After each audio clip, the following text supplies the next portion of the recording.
Coming up on this episode. Off the boat, but I felt antsy. I felt stuck and paralyzed, and I need to get off this boat. Yeah, that's fair. That's how you know when it's time to leave. And so I was like, "Let me do this," and it's time. It's like I need to, and it wasn't awkward. We had a meeting, and I'm just like, "Hey, can I say something?" 5, 4, 3, 2, 1. What up, grown folk? This is Andrew here, and on this episode, I have the man that is responsible for my dance career in Houston.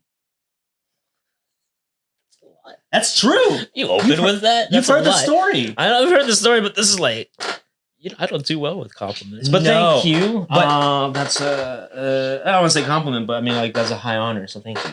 Thank you. You know what? If we really think about it, I moved to Houston after the chain of events started by you and Mickey, but you.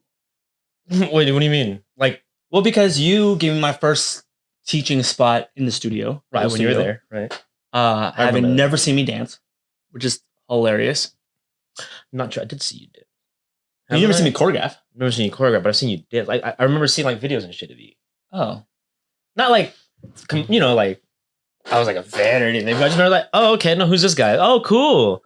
Oh, let's see what he does. And I was like, oh, cool. You probably were hoping I would teach like Lyle. Like that's what it was. Not gonna lie, that's what it was. Lyle was big.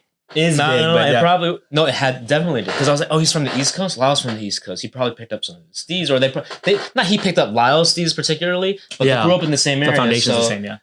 I'm guessing there's got to be some overlap, right? Yeah. So I was like, oh, well, no matter what, it'd be good. And plus, this guy's like, he's groovy. You know what I mean? And our studio didn't particularly have that in term spades. We didn't have that in spades. Yeah. I remember, because I remember ciphering with you guys that time, and then even after we shot that video, I did a video with you guys one time, and we ciphered after, and I was like, oh, this is like a different type of cipher than we would do on the East Coast. Very, very different. But the reason why I opened with "you're responsible" is because when we talk about your dance history, I think it makes sense why you would give me a shot. Well, okay. What do you mean? Oh, okay. I think I know what you mean. Do you? Read my mind. I'm guessing. Is it because I just like my dance history is like old Asian dude got in the game late and is like just wanted to give people a shot because people gave him a shot. That last part, yes. Yeah. That's one of my favorite stories. You always humbly say like you shouldn't have got a slot or a spot on Wild that early. Absolutely not. Really? Do you really believe that? Yeah. If you watch a video, is it that bad? I mean, because we've taken on some bad dancers, and I mean that with love. Like, you just is what it is. Like, you're just not a great dancer at the time, right? But I remember seeing old videos of you, and you weren't bad. I would say I didn't know. I was doing okay, but a part of me would just black out and do it. Like, isn't that dance? Yeah, but no. Okay. I can say that now. You know what I'm saying? Okay. Because there's an awareness that I've gained in the past couple of years that I've been searching for. Yeah. That took me away from that. Right. I realized that that feeling on stage. The best feeling. You black out, but there's like the sense of like, I know what's going on around me. I'm not even worried. I'm just doing, and it feels good. So when you're on stage performing, do you out of body experience that? Not necessarily. It's more, I would say, more inner body. Hey, okay. Right? Because you're kind of in and you're dancing and you're, in class and rehearsal, you're just focused on like, am I in line? What is this? Dude, are they going to fucking yell at me because my angles are off by 5 degrees? Fucking bitches. Anyway. Yeah. We'll get to that. It's true. Anyway. And so you're worried about that. You're not really worried about anything else. It's hard to feel what you're doing. Right. For me anyway. Mm-hmm. And so when you get on stage though, there's none of that worry. And there's like this trust in yourself. Just go. Exactly. You kind of let's do or die. So you do. Mm. Right. And you kind of get in this moment where you're down, and I would look up and I'm like, hey, what's up, guys? I'm here with my friends. Yeah. And I'm not worried. Are you thinking about the next moves, or is it autopilot mechanically? Autopilot. Yeah. It gets autopilot. I would say maybe a couple of shows where I was like stressed out, but the second the stage hits. For sure. I remember in the very beginning, and there was a streak probably 3 or 4 years in when I was getting better and I was performing a lot. and I was messing up every single performance, one thing would go wrong because I was thinking about the next move and maybe my prep wasn't good enough or whatever it was. But I remember by the time 2016, 17, like 4 or 5 years ago, came around, there's no way I'm messing up on stage. No way. Unless I like lose my footing or something. Right. Right. Shout out to Sean. But I never messed up anymore. It just wasn't a thing. Now, could the performance have been better execution wise? Yeah. Probably. Absolutely. Well, I have a question about that. Okay, right? okay. Because a lot of us as dancers, we always feel that. It doesn't matter. Like, I've seen people, I don't want to like put names down, right? But you've seen people that are like absolutely amazing. You look at them and you go like, phenomenal. Like, wow.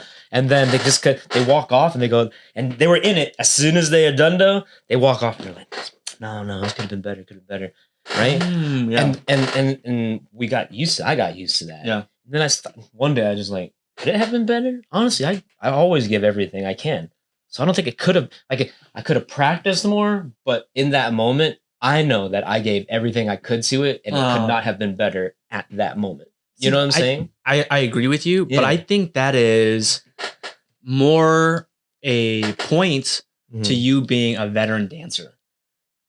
Right? I think when you're new in the game, it could be better. Because I still remember thoughts in my head of going, you know what, that level should have been lower. I could have gone lower on that level. For some reason, I defaulted to being lazy on stage. Or whatever it was.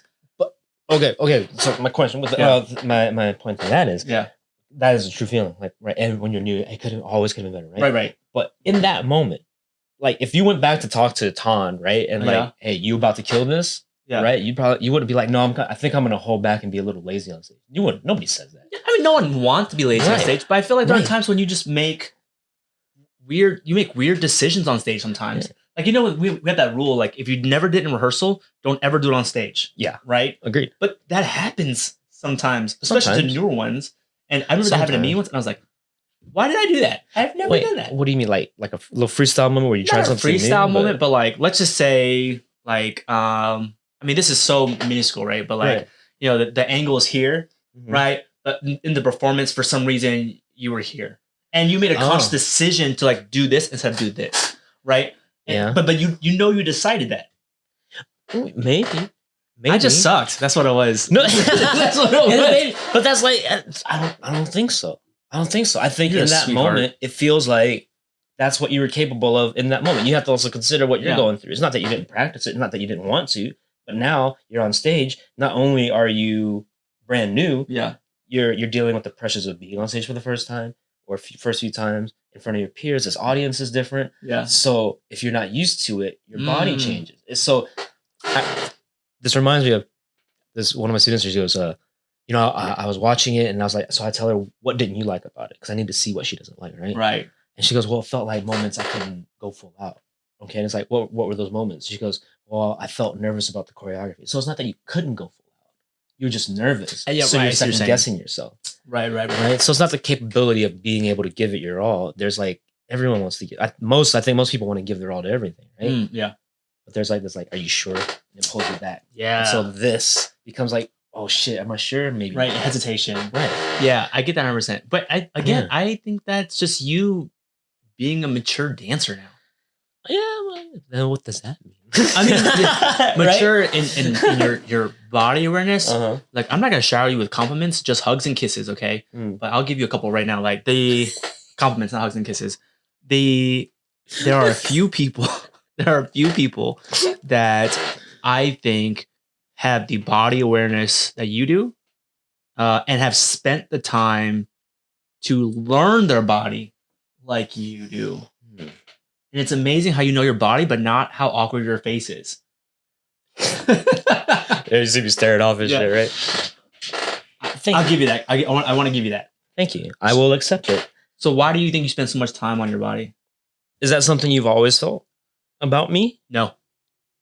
Well, when did that change for you? When did? Because I'm curious about something as far as timeline goes. It's not that I didn't think you thought about it, because I think as dancers, and you and I always had a really strong foundation in our relationship as a dancer, who understand. Like we used to talk shop a lot. Like, hey, who's this dancer? This is why they're good. We talked. I remember those conversations. Yeah, I think a lot of that led to this. I love that. And you're responsible for Grwn Talk. And no, so it's not that you I didn't think you thought about it, but I would say it was right around the first time you went to Cancun. Okay. I think the ultralight beam one. Maybe I wasn't around then, but I remember seeing your choreography slowly change. It became a little more not contemporary, but like explorative in movement. Okay. Like it wasn't your typical, dance party move or like foundation move. It was. I mean, it's not that you can't do that, but it was very like move. It was. I would say it's movement, right? It was right around ultralight beam. Okay. When do you think you did it? From the beginning, and I never noticed. The way, at least the way I feel it now, and the way I can explain it now, it didn't start till. Let me check my Instagram because I remember the piece I first made when I first discovered it. His Instagram is FUMANDRW, or just U, one U underscore. Fu Man Drew underscore. Wow, way to find a way to plug your Instagram on that. No, I really need to though. Follow me because I promise I'm gonna be dropping knowledge, raw. Great content. I'm already gonna put your Instagram in the beginning of the episode. You have to I gotta plug it though. But if you know me, you know what I mean. Okay, anyway. Here's what Fu Man Drew. That's I had that name since middle school from my cousin, right? And she's like Fu Man Drew, and I just stuck. And it's so I asked the guy. There's only one Fu Man Drew on Instagram. 0 posts. I asked him, "Hey, can I use the name?" He won't give it to me. And it's you're not even using it. There's one Andrew Tan, and the profile picture says some 13, 14-year-old Asian kid. like straight out of Asia kid with no post either. Asshole. Take it. I can't take it. I tried reporting it because you could try doing that and getting it back. That's so rude. Don't do that. They got it first, man. But it's rude. Anyway, right here. It was. Ooh, and send me the video too if you can. I will send you the video. It was Damage. Oh, I know that piece. Yeah. Yeah. I think I commented on that one. I believe you did. I don't maybe not. But there are times when I watch him he figured something out. Thank you. I'm so really glad. I'm ecstatic that you can see that because I'm and it's such a small thing. I know what it is, right? I know exactly what it is. But that day, Damage was probably right around summer, right when the song came out. Yeah. And that's when I found it. And I choreographed that piece to that with that specifically in mind. And since then, I was just getting better. So it wasn't until mid 2020 that I figured out what exactly I was doing. So you're telling me you've been getting good for no reason up until 2020? Yeah. I can't with you. No, but see, doesn't that, I know you're kind of saying that for no fucking reason. But yeah. But doesn't that, but you have to go through that. Yeah. But here's where my problem with it is, right? Okay. We're teachers. I'm a teacher. You are definitely a teacher. If I can't teach that, right? If I can't teach exactly what I'm doing, then, and it's God, there's so much to this, but I once asked some prominent teachers. Yeah. And I was like, listen, man, quarantine, nobody's doing shit. So let me ask you, right? Yeah. How do you do what you do? Literally, what is it that's different? Do you know what you're doing different that nobody else is doing? Yeah. Because there's a way you move that's just ridiculous. I loved it when you asked me that. And they won't, they don't answer, or they won't answer, or they can't answer. Either way, they're not helping me, right? And when I stumbled across the 0 thing, I started paying attention in all the classes, and I was listening, and I thought back to all the classes I've ever taken. Nobody's ever taught me anything like this. And it's and I truly believe, and this isn't I want to say hyperbole, but I know it's pronounced hyperbole. Sure. But I like to say hyperbole. But I know this sounds like hyperbole. Okay. But I think I know what separates the people that get really good really fast and why some of us take a long time to get there. Okay. Because I don't mean to commandeer the ship here, but no, good. It's I lost my train of thought. So there's a reason why some people get good really fast, some people don't. Right. And it took a while for you to figure it out. Right. So let's just get right into it then. So what did you figure out? Because you told me a little bit about it. Yeah. I agree 100%. Okay. But I want to know everything that you learned about it, so that we can start sharing this. Okay. Thank you. Deal. So it started out as zero theory. Okay. I mean, I can talk about how I got to that point eventually, but let's talk about that for now, right? Zero theory was like finding absolute center of balance. And I've been actually trying to figure out the thought process that led me to that exactly. So I'm trying to remember the days like, what was I doing that like? I was like, wait, what is that? Right.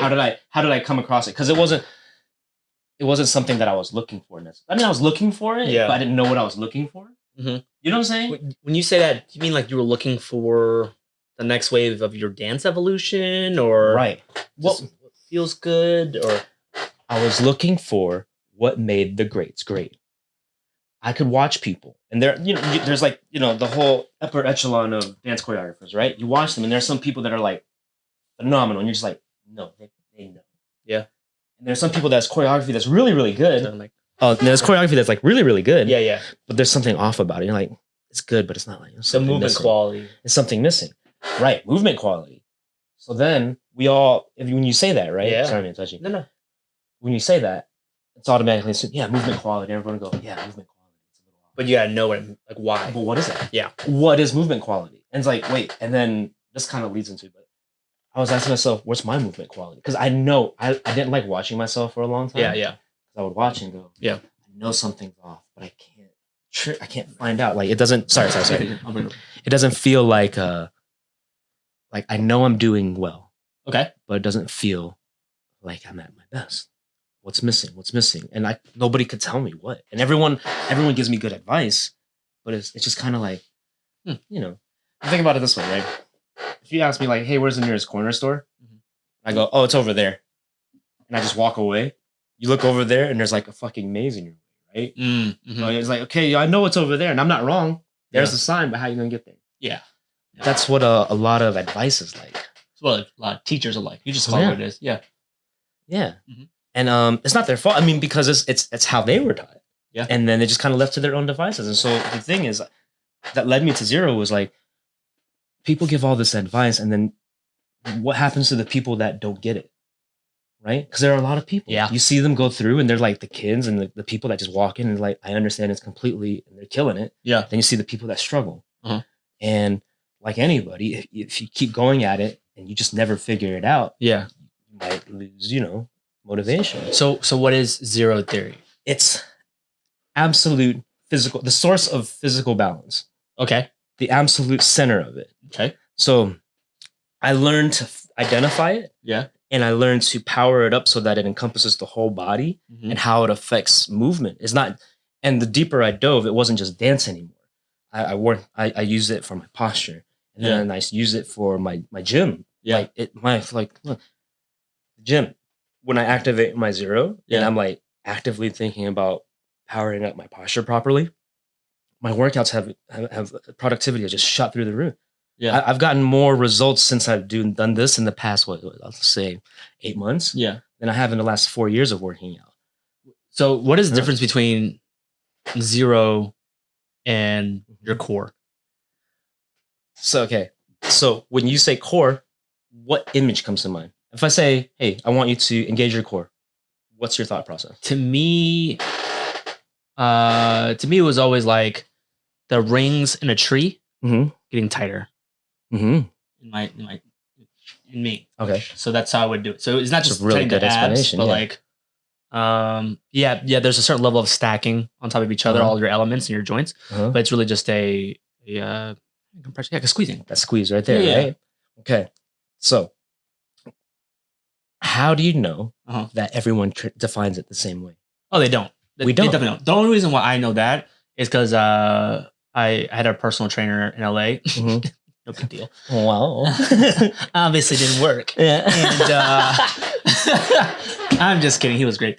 But yeah, he explained to me that way. He's like, you're a dancer, so you use your core. It's like, I don't, like, I just, I kind of know what it is, but I don't know how to explain it. Yeah. He's like, the rings and tree trunk, you squeeze. But how would you define the core and zero? So it's the difference? Almost the same way, right? Okay. So you have to identify to make sure people flex the right way. So the trunk thing works, right? Yeah. But then you have everyone's muscle structure is different. Right. So you might be squeezing harder up front. Yes, you do have to see where you're compensating and where you're where you're over right. Undercompensating, overcompensating. Right. I know what you mean. Yeah, right. Like so, like you're pressing as much as you can, but right. So the difference is not too crazy. It's actually that's one way to. I'm going to take that because that's a good way to explain the other way, right? Thanks, Jermaine. Thanks, Jermaine. Okay, so to find your absolute center, I found the best way to describe it. You want to hold, squeeze your butt like you're trying to hold in like a big poop, right? Like you got to poop, but you can't, so you just squeeze there. Keep talking, right? The show just got interactive. Yeah. Okay. So you squeeze it like you fucking like not just like kind of squeeze like you might have to poop. Like no, something's about to come out, and if you don't hold that shit in, literally, it's gonna come out, right? I got it. So you feel that, right? I got it. Now, identify that. Now hold your pee like you gotta pee like crazy, like you 7-hour road trip. Yeah. Okay. So pretend you're peeing and then stop it completely. Ooh, that's a bitch. Okay. Now press those together. Yep. Oh, it's interesting because what you're talking about is lower and like closer to my hips. Right. Versus like the core, which is people always point to the stomach and the tightening of the stomach is the obliques in the back. Mm-hmm. And you're talking a little bit deeper into the pelvic. It starts here. Yes. Okay. It starts here. So this is your core, and that's not wrong. Okay. It's close to center, but I don't think your absolute center is here. Is that because this is where the base of the structure is? This is where the base of everything is. Ah. Right? Okay. So when you do that, I want you to not think about I don't want you to think about your butthole or your pee hole. Yeah. I want you to think about the feeling right inside. Please don't talk inside. about my buttholes. Okay. No, that's the last. I can't promise that. Okay. But that feeling of that push, it's not here. It's there.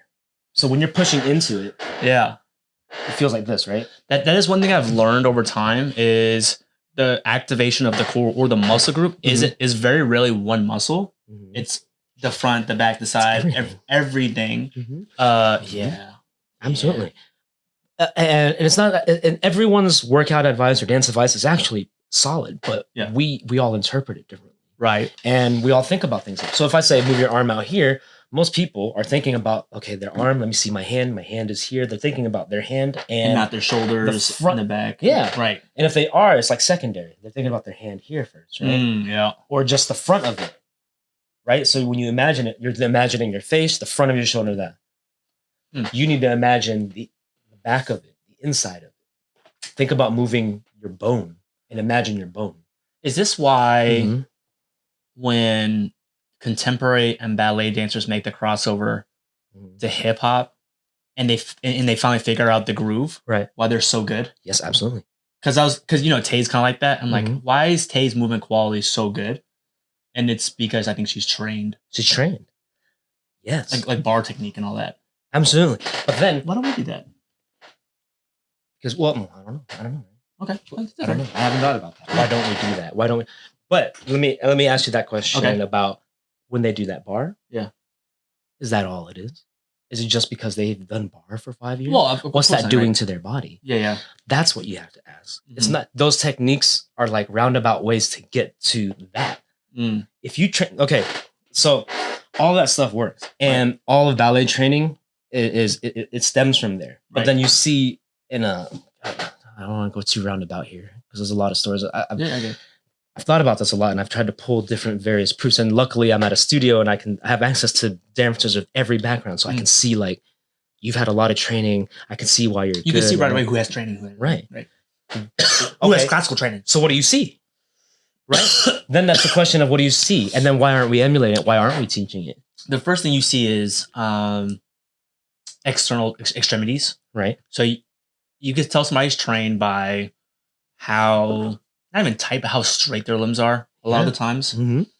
And to your point, when you tell them to move their arm, it's not just a flick. It's a lot of times you could tell there's lifting. Right. They're kind of like what Sean, Sean says, like, don't move your arms like move air. And I was like, oh, that's fucking dope. Right. And so you could tell who's been trained, whether classically or not, like that they get that. But yeah, they have good movement quality when it comes to their extensions, and they know when to turn on and off. And the other thing they do is they know how to dance with their full body. Yeah. So they know how to turn zero on. Does zero go on and off? Or does it stay on? Like, how does it? You want to train it so it's your default because you want it to push everything. It's. I can show you later. I can't really show you in here because there's no space to walk, really. That's what she said. But On that one. Okay. You lost me on that one. Why would she say that? Because there's no space to walk in here. So, but it's the way we carry ourselves. Yeah. And when you're young, you set yours. So what's happening is when they're young and they train, and why everyone wants to train young, it's because you're learning how to operate your body that young and that carry at the same time. Right. Right. And it defaults to that in your adulthood. So most, right? And then when we train later in life, we've already built up the bad habits of like, slouching over, like life already got to us. So we're like, we dance here. So if you have bad habits, well, not even bad habits. Let's say you've been dancing one way your entire dance career. Right. How do you break that down and start from zero? Because I feel like you did that. I did that. Yeah. So here's how you do that. Okay. You have to, and this is just like with anything, right? Yeah. You have to explain to them in a way why they need it, and they need to feel the difference, right? Okay. So it does take some time. So what for dancers, yeah, or for choreographers, I like choreographers because it's easier to connect with them. Yeah. Sometimes, but what I always tell my students is like, I'll teach them 4/8. Yeah. Okay. Like in a private. Okay. Teach them 4/8, and then I tell them, okay, when you learn this, think about how it feels, right? Not just how it emotionally feels, like how it physically feels. Yeah. Yeah. Okay. And identify it. I Okay. want you to think about where your weight is, where you move, what movement you have trouble with. Cool. Okay. They go, great. Then I help them identify their zero, and I teach them how to power up their body, and basically a full mind-body connection, right? Okay. And it's kind of wonky at first because it's new. Yeah. But I tell them and I teach them choreography again, but I tell them to keep your zero on. Right? And then they do it again, and they go, and you see there's this moment that I've like become addicted to. They go, yeah. And they go, and what's happening is that they're dancing from a balanced place now, and if I don't show them how it feels, yeah, then their mind's not going to accept it. Okay. Right. So if I just showed them the balance one, if I showed them the zero one, I just taught them from zero. Yeah. They're like, this is really hard, right? And our brain wants to do it like the other way because it's easier. Okay. I don't have to think. Why? Right. It's the same result. Yeah. So I have to almost. This is why I kind of want to read this. I have to mentally disarm them, right? Because how can you tell somebody, "Hey, are you sure you're standing right?"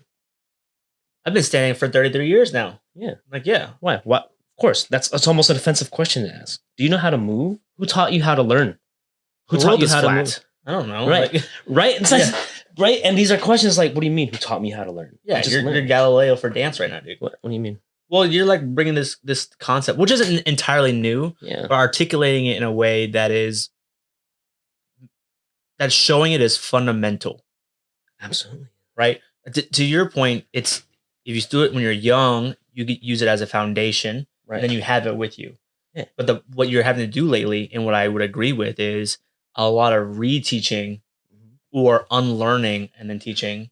That too. Yes, it's all that. Which is the hardest part, because to your point, if you've been dancing for however many years, because with the zero thing, you walk different, you move different, you do things different. So yeah, you really are challenging. Do you even know how to walk, dude?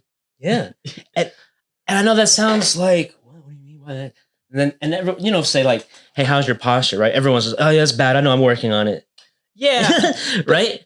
Yeah. No one's going to appreciate it unless you're in the art or you're 80 years old and all of a sudden you're hunched over and you want to figure out why you lost 3 inches in your life. Everything. Look. Posture thing, it's, if you learn it, it's going to save your life. Yeah. Yeah. Like, you know how everyone, I want to say this is really important. We get older and we all think, even the younger kids, they all think they have like an expiration date on their dance because of their body. Why? They do. I had a 16-year-old girl in my class and I taught her zero, and she's been dancing. She's amazing, by the way, right? She's been dancing all her life, blah, blah, blah. Yeah. So she's had a lot of trainers. And she came up to me nonchalantly, just casually said, hey, thank you for teaching me that because it doesn't hurt to dance anymore. And I was like, hey, cool. And then I stopped. I was like, wait, what? What do you mean? She goes, yeah, no, it really hurt to dance. And it's just like my teachers tell me because I've been dancing for like all my life. That's just bullshit. And I'm putting through my body.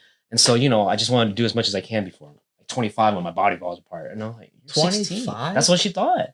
Yeah, she might have been exaggerating, right? But they're still. not, because a lot of, I just think of the ballet dancers I know who are older, who are our age or a little bit older. Yeah. For them, there is an expiration date for some reason. But I think part of it is because, well, let me ask you this, okay? Yeah. When you say expiration date, do you mean they can't dance anymore or dance at that level? Do you think it's sustainable to dance at that level? Like, can LeBron be LeBron when he's 50? You know what I'm saying? Like, I know what you mean by that, right? Is that okay? It's probably case by case basis. I don't know, right? Okay, but I mean, Tom Brady, right? Right? Yeah. How can? Okay, so let me. But he takes care of his body. Okay. Yeah. How?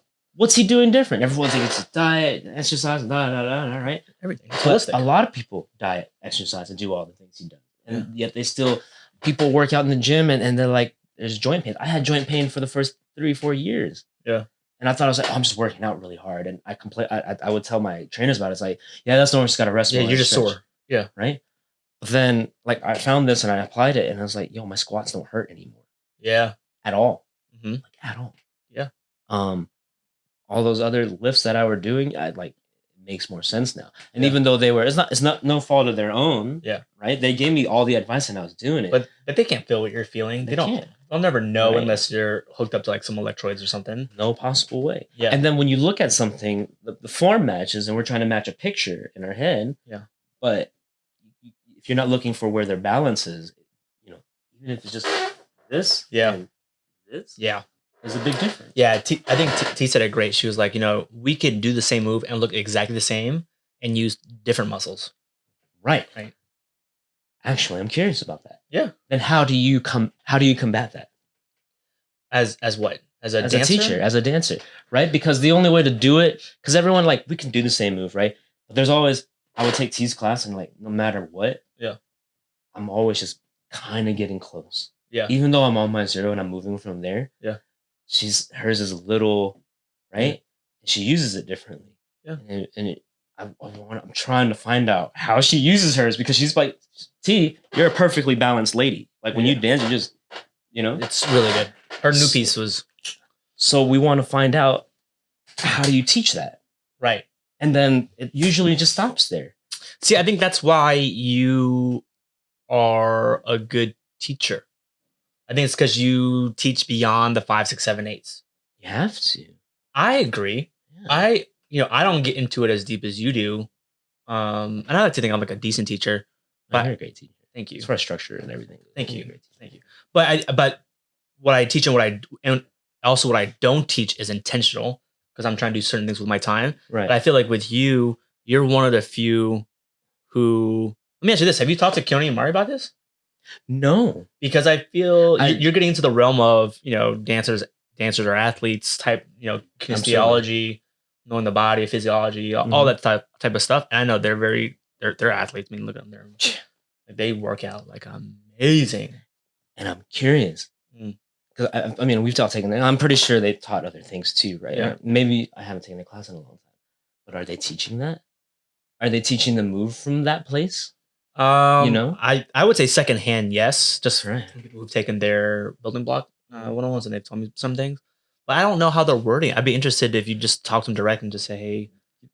Do you think they'd be open to like, "Hey, Keone, I'm like this guy you met a couple of times, but just show them you're dancing." I don't think that's gonna work. Yeah, no, we got to connect. We'll try to link it up. But I think that's a really interesting conversation, because to me, what you're describing and that journey you're on is, I feel like they've done a similar journey and are they've done that and have gone through that already. Yeah, like because when they dance now, I mean they were always really good. Yeah, but now it beyond transcends dance. Yeah, like they're athletically moving to music right now. Like it's and yes, it's work ethic, yada yada yada. But like, I don't know. I don't know.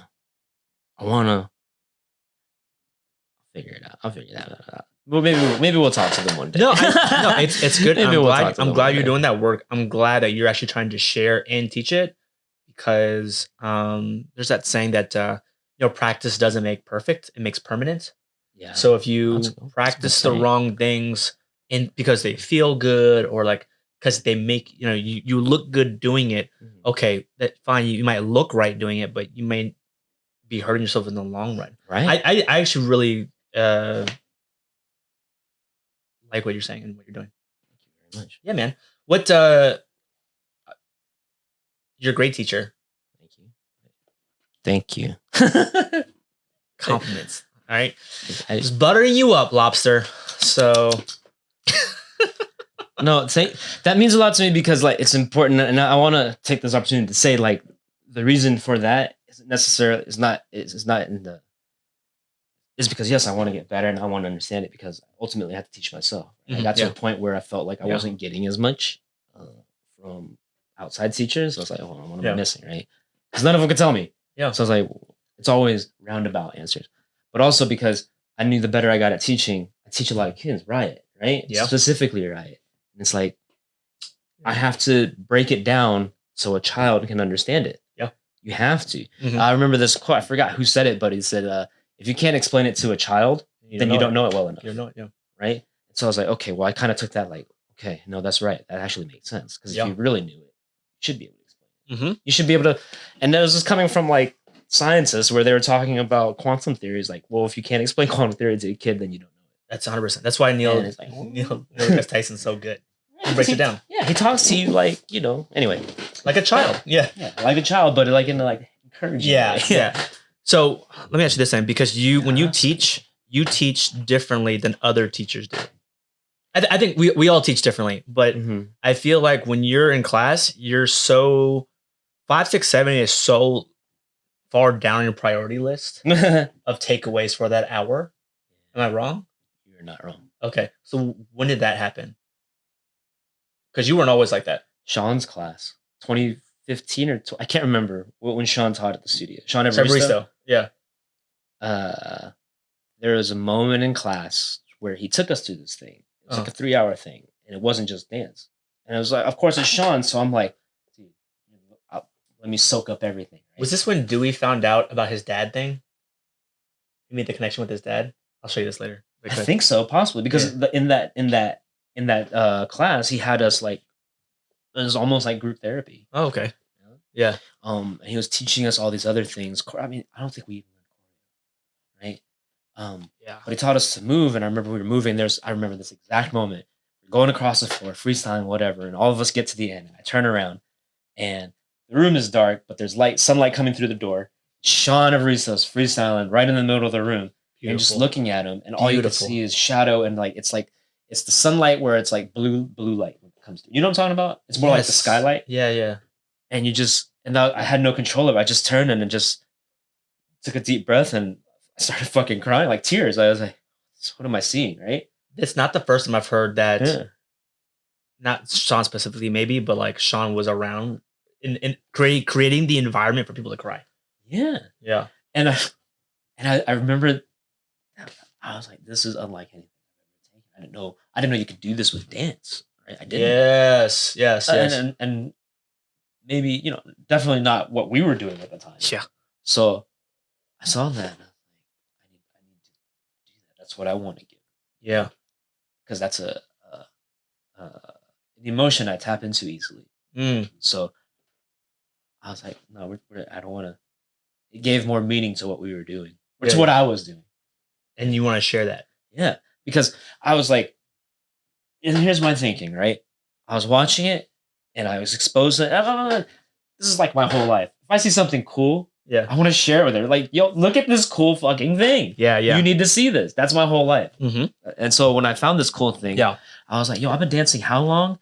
And this is the first time I've come across this. Yeah. And a part of me was mad because and a part of me was mad, like, why didn't my teachers teach me this shit? But I was like, it's not their fault, whatever. Yeah. And then I was like, wait, you know what? I'm going to make sure that anybody who comes across me, I'm going to show them this as best I can. Yeah. Because, it's take it for not. We don't think about it much. The feeling of being on stage and performing, just dancing in general, not even for people, but the feeling of just moving, how free that feels here. Best feeling. And here, and just like nothing matters but the music and you. Best feeling. And sometimes I don't even hear the music. You're just moving to whatever boom, boom, right? Right. And I was like, and I look around and I go, I wish I could show this to the world because there are some people that just cannot connect with music, no matter what. So sad. And it makes you sad because it's like this is one of the most beautiful things I've ever encountered, and I want you to experience, but like my mom's not going to experience. I can't teach my mom. She's not going to be open to it. Yeah. You know? And like you know, as much as I would love to, or like my sister, I'm very much like, yo, there's like this feeling that is amazing, and I want to share with you. It's dancing, so let me try to get you there because dancing is like a free thing to do. You sound like Jehovah's Witness right now. So what? Have you heard of? Can we talk about Jesus? What do you mean? Why does it sound? Why does that? Wait, do I? I'm not trying to convert anybody. No. Yes, you are. Learn to dance. No, but it's. But at the source of this, what zero theory is a true physical mind-body connection. Yes, because everyone's always talking about. I'm with you. Body control, train your technique, slow down and listen to music. You gotta feel it. You gotta study music. Yeah, you know, you just gotta feel it and pocket. And it's like, can you explain any of that to me? You know how many people I asked about the pocket? None of them can explain it to me in a clear way. You think the zero theory is pocket? I think it's the source of the pocket because it's not that. I'm telling you this. It helps with it. Okay, I'll give you that. I think it helps with it. It helps with it. I would agree that it helps. It is how, in my interpretation of the pocket, it's how you interpret the music and how much of the sound you're feeling. Right? And it's not necessarily making pictures. It's to find the pocket, you got to learn to ride the groove. Yes. And the groovier you get, that's where you're going to find your pocket. Because you're not going to find your pocket. Oh, sorry. Yeah. You're not finding it there, right? You're not finding it there. You're finding it. Yeah, right. It's the only thing that I've come close to feeling a pocket with is snowboarding. Really? How do you mean? It's so weird because when you first learn to snowboard, you're kind of, you're like perpendicular to the mountain and you're kind of like going back and forth down. Right. Right. And then eventually you learn to like stick your nose, your board down, and you kind of learn to go back and forth. But what you eventually learn is if you're going one way and you try to cut across before you're ready to, you're going to eat shit.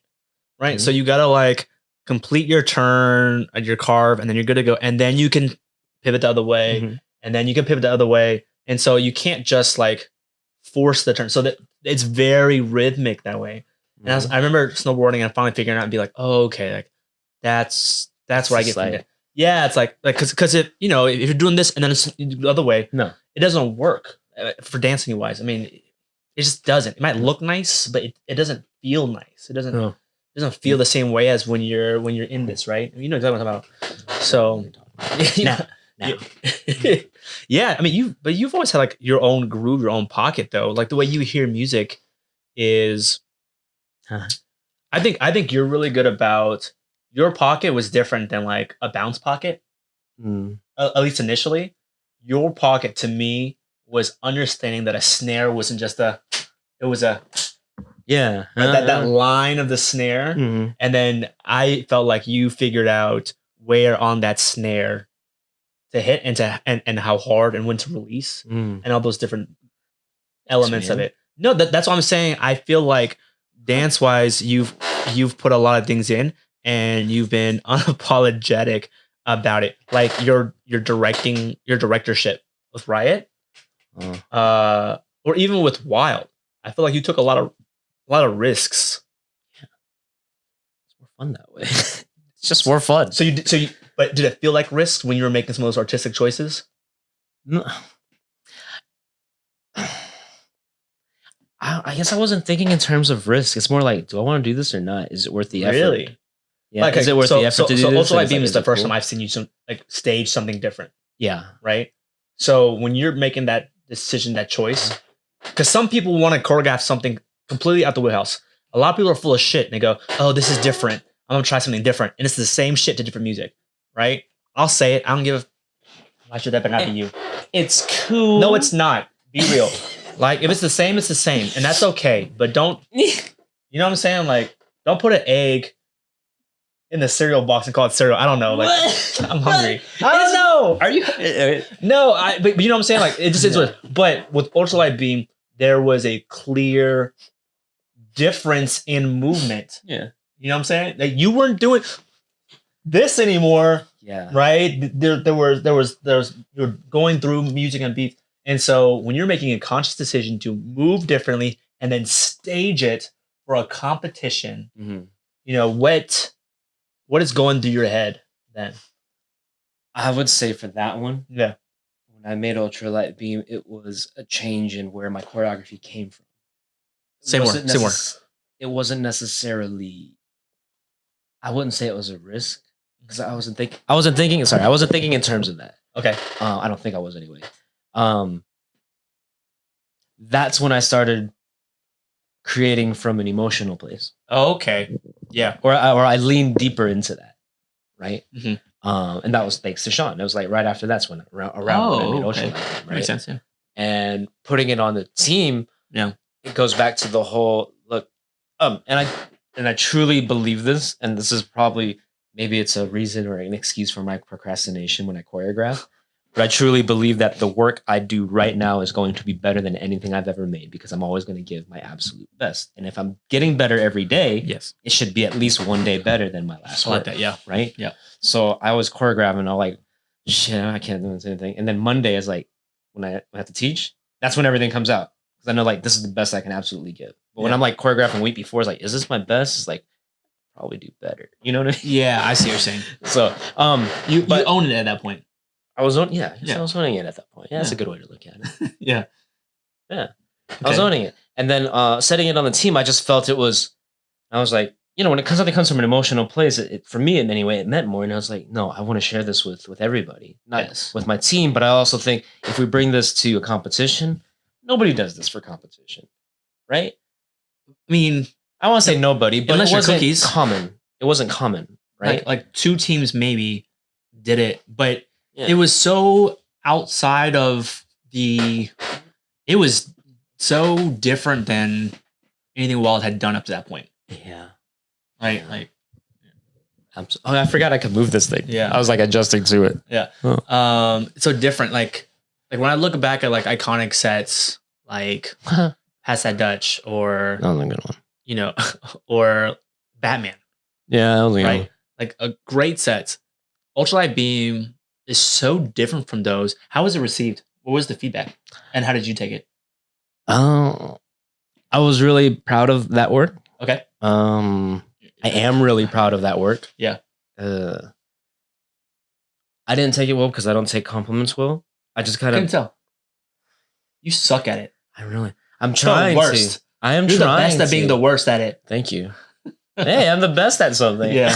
No, the reaction was positive. They liked it, and you know, I was like, but I was uncomfortable taking it because honestly, and I don't know where this comes from. I should probably figure out where this comes from, but I don't feel like anything I'm doing is particularly special. I'm just therapy. I'm just doing what I like. I just want to do this. Is it different getting compliments and praise for something that's based on emotion? I guess so, yeah.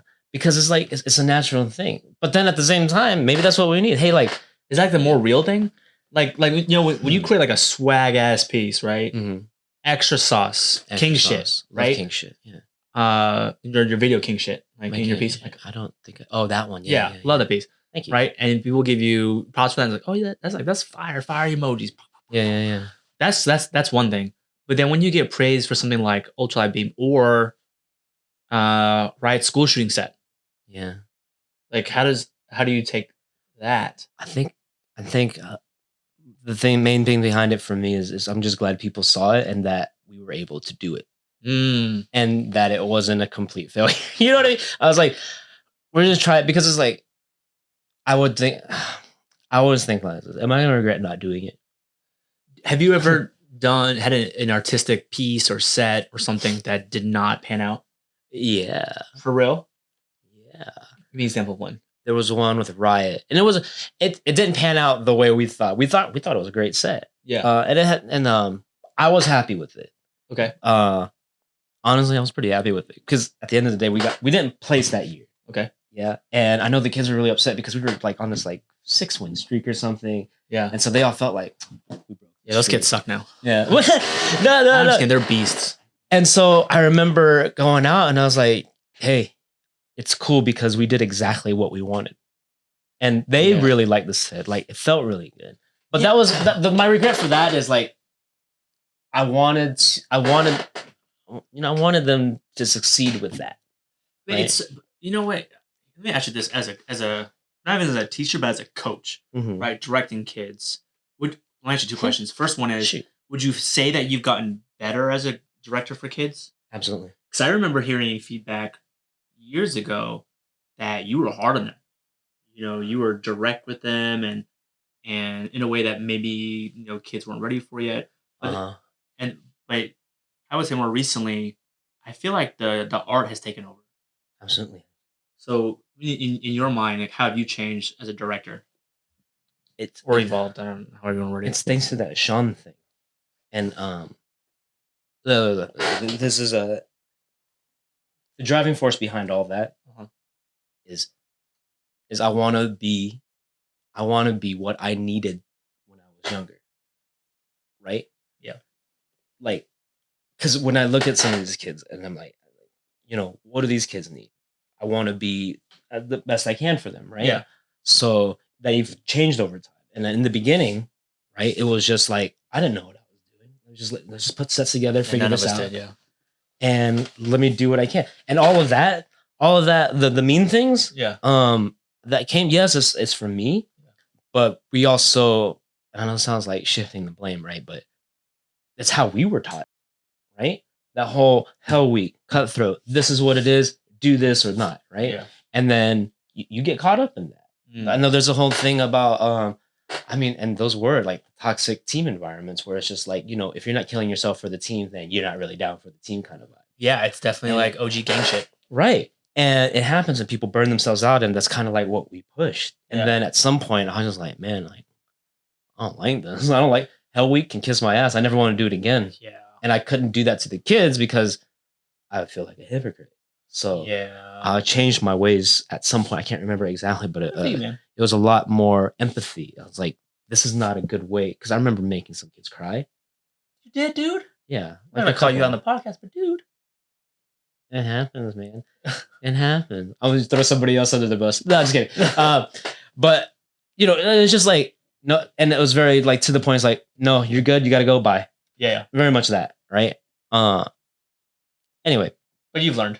Absolutely. Yeah. Because that's how we were treated with rehearsal. I get that 100%, and I'm torn because the coach in me says you signed up for this, right?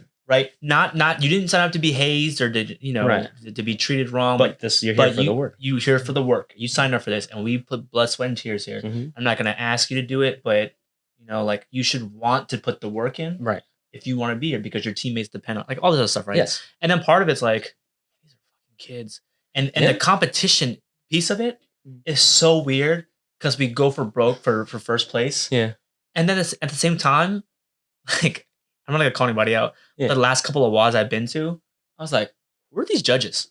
Like some of y'all aren't real dancers, right? Like some of you aren't team dancers. I'm gonna say you're not real dancers. Not fair. Some of you guys aren't team dancers, right? Some of you guys aren't stage dancers, right? So I don't think you know what you like visually, but you may not be able to articulate it, or you may not understand like some of the workings dynamics, or if you don't have that experience, you may not be able to give the feedback to a team so they can go from second to first place or from fifth to third place next year.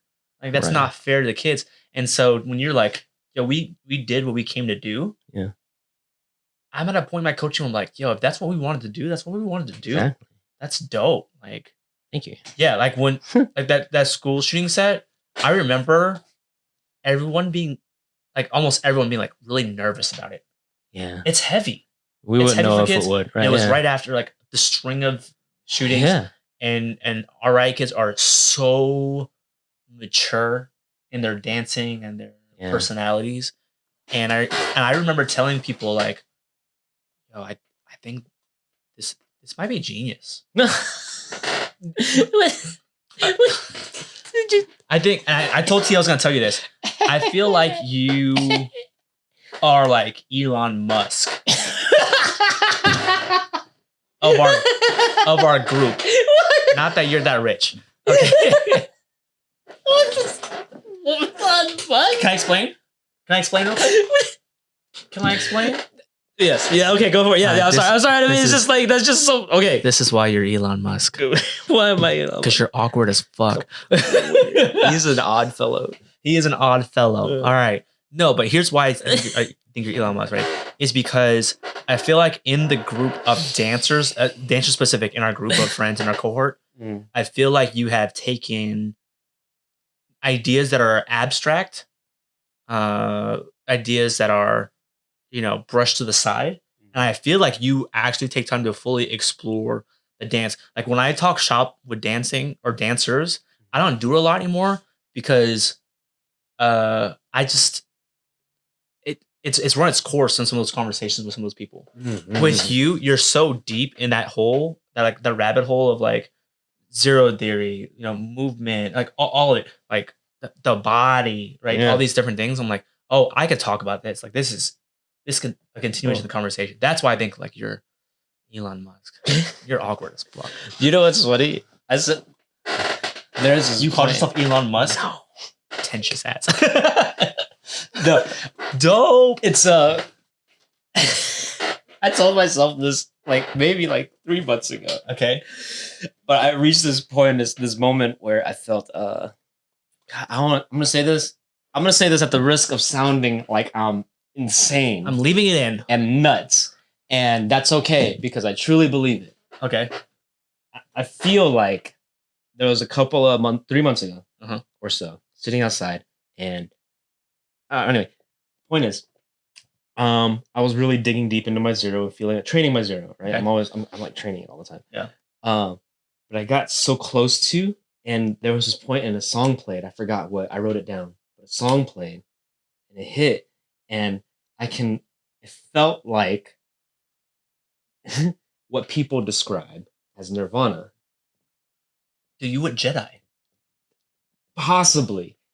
But it's not like, I know when people say that, they think it's like the spiritual hippie, like, oh, you're from behind, man. You're on the upper plane, man. It's like, no. But maybe those guys are onto something.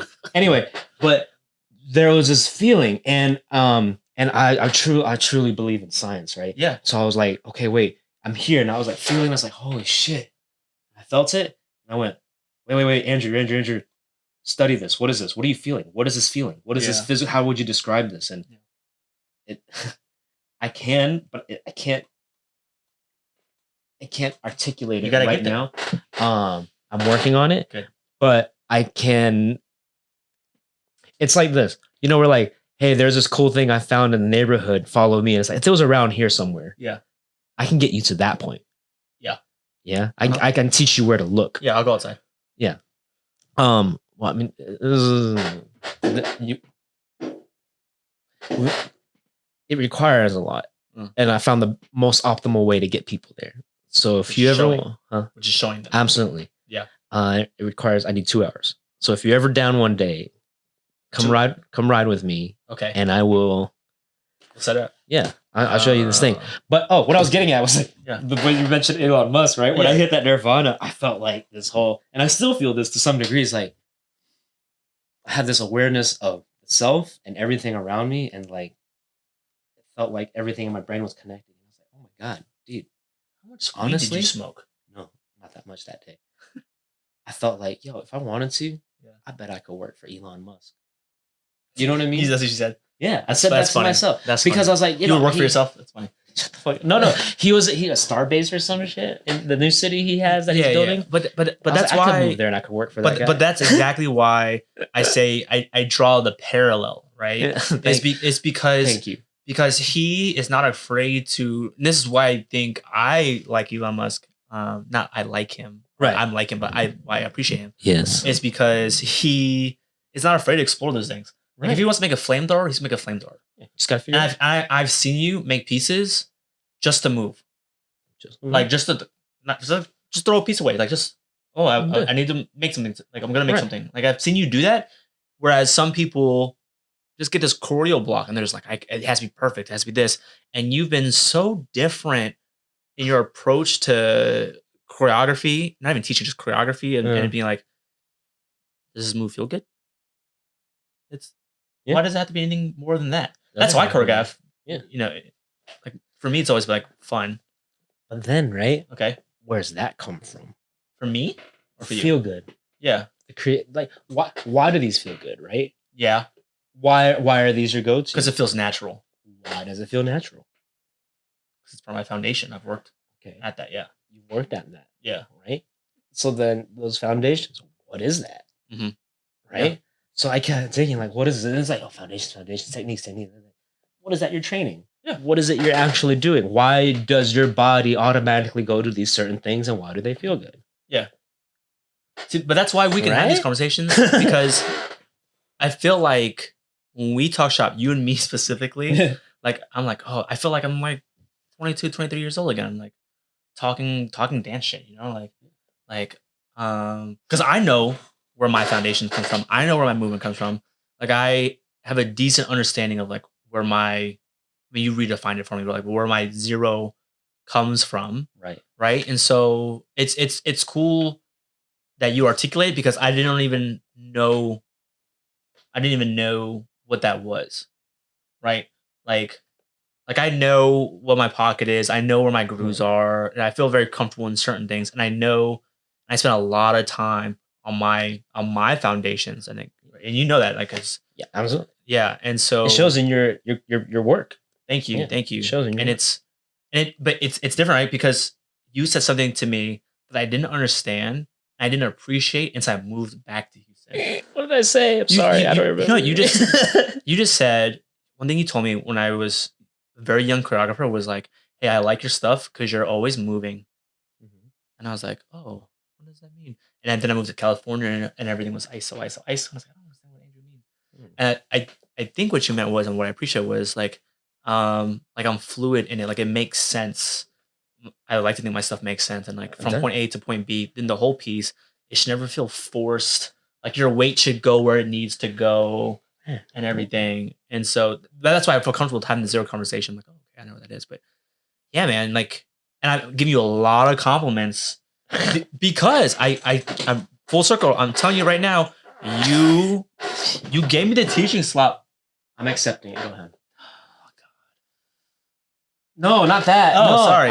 I'm opening up my body to accept what you're about to because I'm so bad at it. Opening up the wrong part. Forcing it. Open up the wrong part. Here, face the wall. Go ahead. Go ahead. No, because you gave me a slot, a teaching guest spot, before I even moved into my place in Texas, 12 hours away. And I drove 12 hours back the next weekend just to teach with you. Like, who does that? Like, why? Like 22-year-old me would do it. 23-year-old me. Yeah, why not? Like, it's crazy. And so you did that, and then we moved back, and then you gave me my slot. You're the one who gave me my slot. Teaching. Oh. Yeah, and you're the reason why I'm on Wild, even though I was retired. Yeah. Yeah. Remember what you did? Yeah, you came on. I left. Asshole. I stayed for one set, and then I left. You did stay for one set, dude. I was chilling in the lobby, like, oh, what are you gonna do now that you're back, Andrew? And I was like, I don't know, like, take class and all these other just dance. He goes, you should jump on for this set. Yeah. And we go to LA in 3 months. I think it's like 3 months. Like, what are you? Nah, I'm retired. He goes, it's my last set. I played the card. I know, dude. I looked at Taylor and I'm like, all right, I'll be at rehearsal tonight. You're like, well, come to rehearsal tonight. I was like, I'll be there tonight. Dude, everyone was like, I think T and Aaron were like, what? Like, I know them, but they're like, what? Would this say anything when we just showed up? No, because I remember I sold it to them pretty much. You already knew? I convinced them. I was like, hey, before you talked to me. Yeah. Just because, like, hey, I think he'd be good for the team, because, based on your prior work and your relationship with the studio, you've always been pretty tight with us. So I was like, home. And Soundbox is home, yeah. And you, like, always said that. And to me, I was like, what? But you were all about it and you did it. So I was like, why not? Yeah. I mean, you ride this hard for it. You're not even on squad. Now you're in town. There's honestly no reason for you. Yeah. I mean, I think we were, like, trying to wait a little bit just to kind of play it out. Yeah. But yeah, we just jumped on. No. It was crazy. It's the fastest way to get integrated into your new city. Do you remember when you invited me to audition for Wild Style for Batman? I don't remember that one. Dude, sorry. You were going to do Batman. I didn't know it was going to be that set. Yeah. But you're like, I was living in El Paso. I think I was back from the army. And you're like, just come audition, and then I know you can make practices, but maybe you can come like the week before, and then there's fireworks outside. Yeah. But you were like, I don't know if you're gonna make practices, but just come maybe like the week before Hell Week or something. Yeah. And then we'll teach and we'll block you or something, right? And I was like, oh yeah, okay.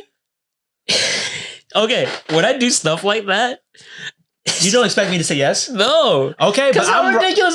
You live in El Paso. I was like, I'm ride or die. I'm ride or die for the squad, right?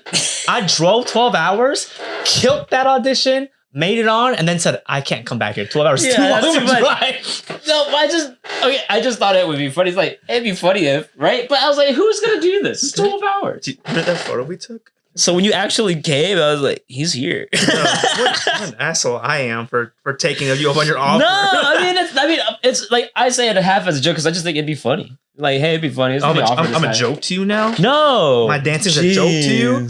Dude. But had you gone through it, because I say stuff like that, and I go, it'd be funny if you actually did. I mean, I really was down for a little bit. Like Joe Ray was like, because back then we were so about it. Look at that.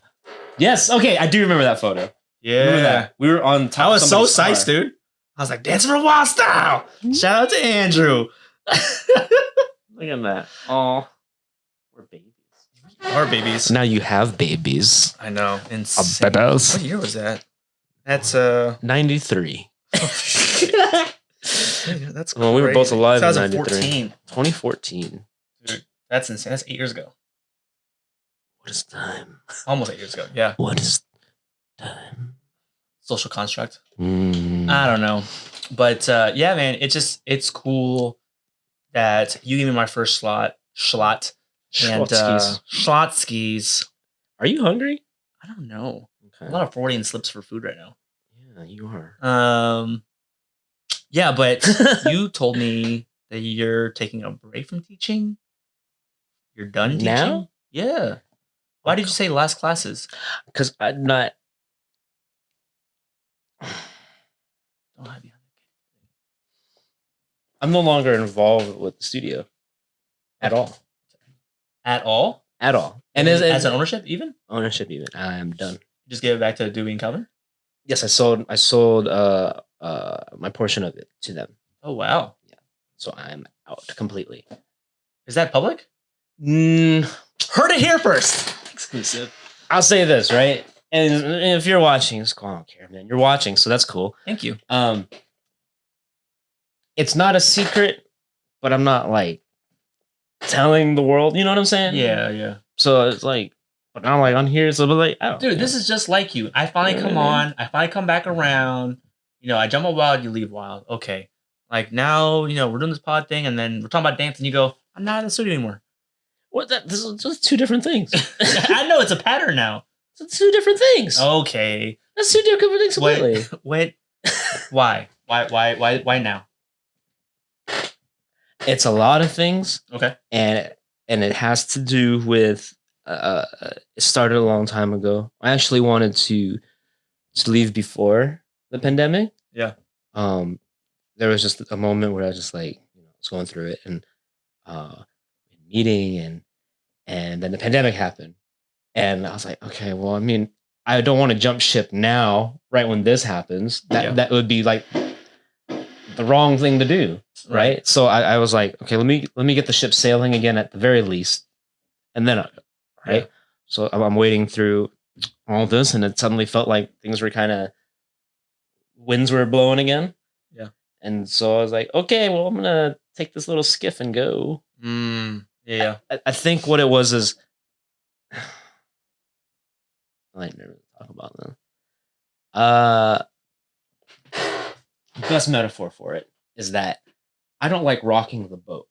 You know what I mean? Okay. And if that boat even though that boat is I'm involved with that boat heavily, like I'm one of the captains, right, or whatever, and there's two other captains. Yeah. I still have to work with two other captains. Yeah. And then the ship, and I got torn between this whole. I basically ended up in a loop where I got paralyzed myself. Yeah, with my environment. Mm-hmm. And whether it was, not going to play the blame game today, yeah? I just want to say that I was in this boat and I don't want to rock the boat, but I felt antsy. I felt stuck and paralyzed, and I need to get off this boat. Yeah, that's fair. That's how you know when it's time to leave.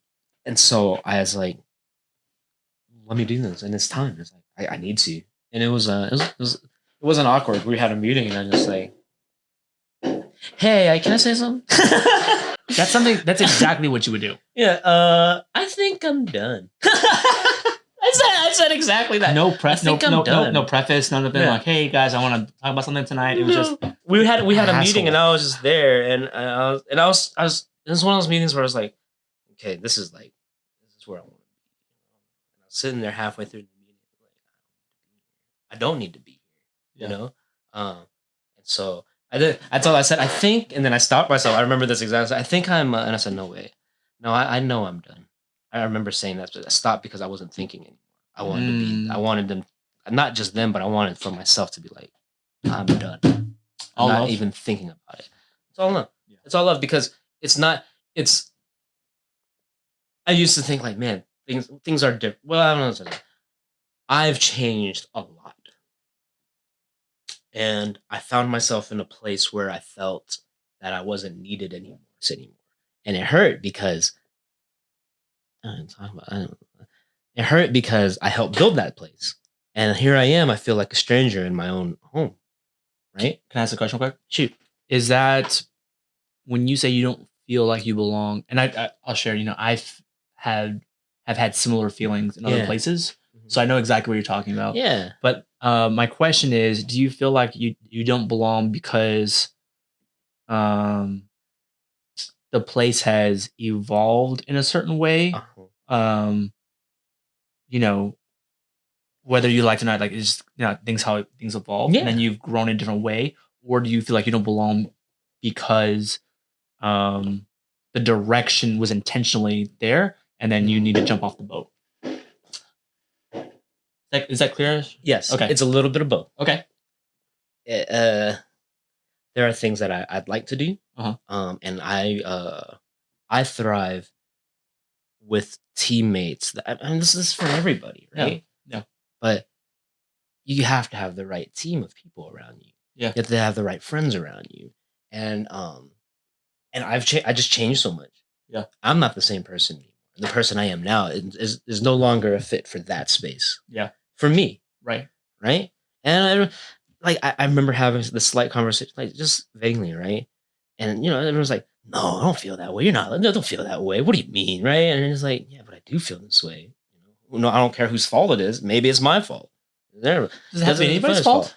But there's just it doesn't have to be anybody's fault. There's just this change. What it is, yeah. It is what it is. Life happened the way it happened, and I just wanted to leave. I didn't feel. It came down to this. I didn't feel safe there anymore. That's okay. You know what I mean? That's also see. So it has all these little things, right? Yeah. I grew. I changed into a different person. That's going a different way. I don't feel safe there anymore. What do you mean? Can I ask what you mean when you say feel safe? Because when you say something like that, and you leave it open, there's a lot to be interpreted. Sorry, you're right. Absolutely right. It's a safe space for people. Go. You know what I'm saying? I don't want to. No, that's absolutely is a crucial and tantamount to the person I've become is because of that space. Right. But I don't want to say that space. Sorry. The people that I surrounded myself with in that space, I no longer felt safe with. In a sense when of you say unsafe, what do you mean? Sorry, let me clarify that. Like not physically. No, not physically. Okay. I didn't feel emotionally safe. I felt like so beyond complacent, stagnant. You felt like there might be actually something against you. Yeah. Okay. Whether intentional or not. That's fair. Right? That's fair. Because I scienced the shit out of this, right? Okay. Because it wasn't just like, oh, I feel safe here and blah, blah, blah, blah, it's weird. No, it's like, wait, why do I feel that way? Yeah. And then like, where do these voices come from? The mean voices in my head. And then I started putting faces to them. Like, yo. Huh. Like, because I'll do something like, man, that sucks. Why'd you do that? Right? Mm-hmm. But then like, I started identifying that voice. Like, who says that? Where'd I get that from? Okay. And then well, who says that in my life? And I would kind of repeat it in my head. I would do something and just kind of replicate the feeling of feeling like, what are you doing, you piece of shit, right? And I'd be like, I know that face. And you were getting some of that from the studio? Yeah, a lot. Sorry, man, I didn't know that. It's not. I mean, I know it's not really my place to say sorry, but but again, I empathize with you 100%. Yeah, just being in situations like that. Huh. And what do you mean? How do you mean? So when I was was in school and there was no dance scene, we started a team and we started our own team and company and whatever. And then to this day, it's still going on in Virginia, and we go back and we visit all the time. Hey. It's fun. We gotta go visit, and it was a great way for me to help build a community. And it's one of those places where, like you, I didn't know any better, so we had to teach, we had to choreograph, and it. Looking back, I know for a fact it stunted my growth creatively, but it needed to be done, and I have no problem doing that for the team. And because the kids that came out of it are to this day like some amazing dancers, right? You know what I'm talking about. And after I left there, and we were so new at the time, we had some disagreements about who should be on the team and be around and not be around.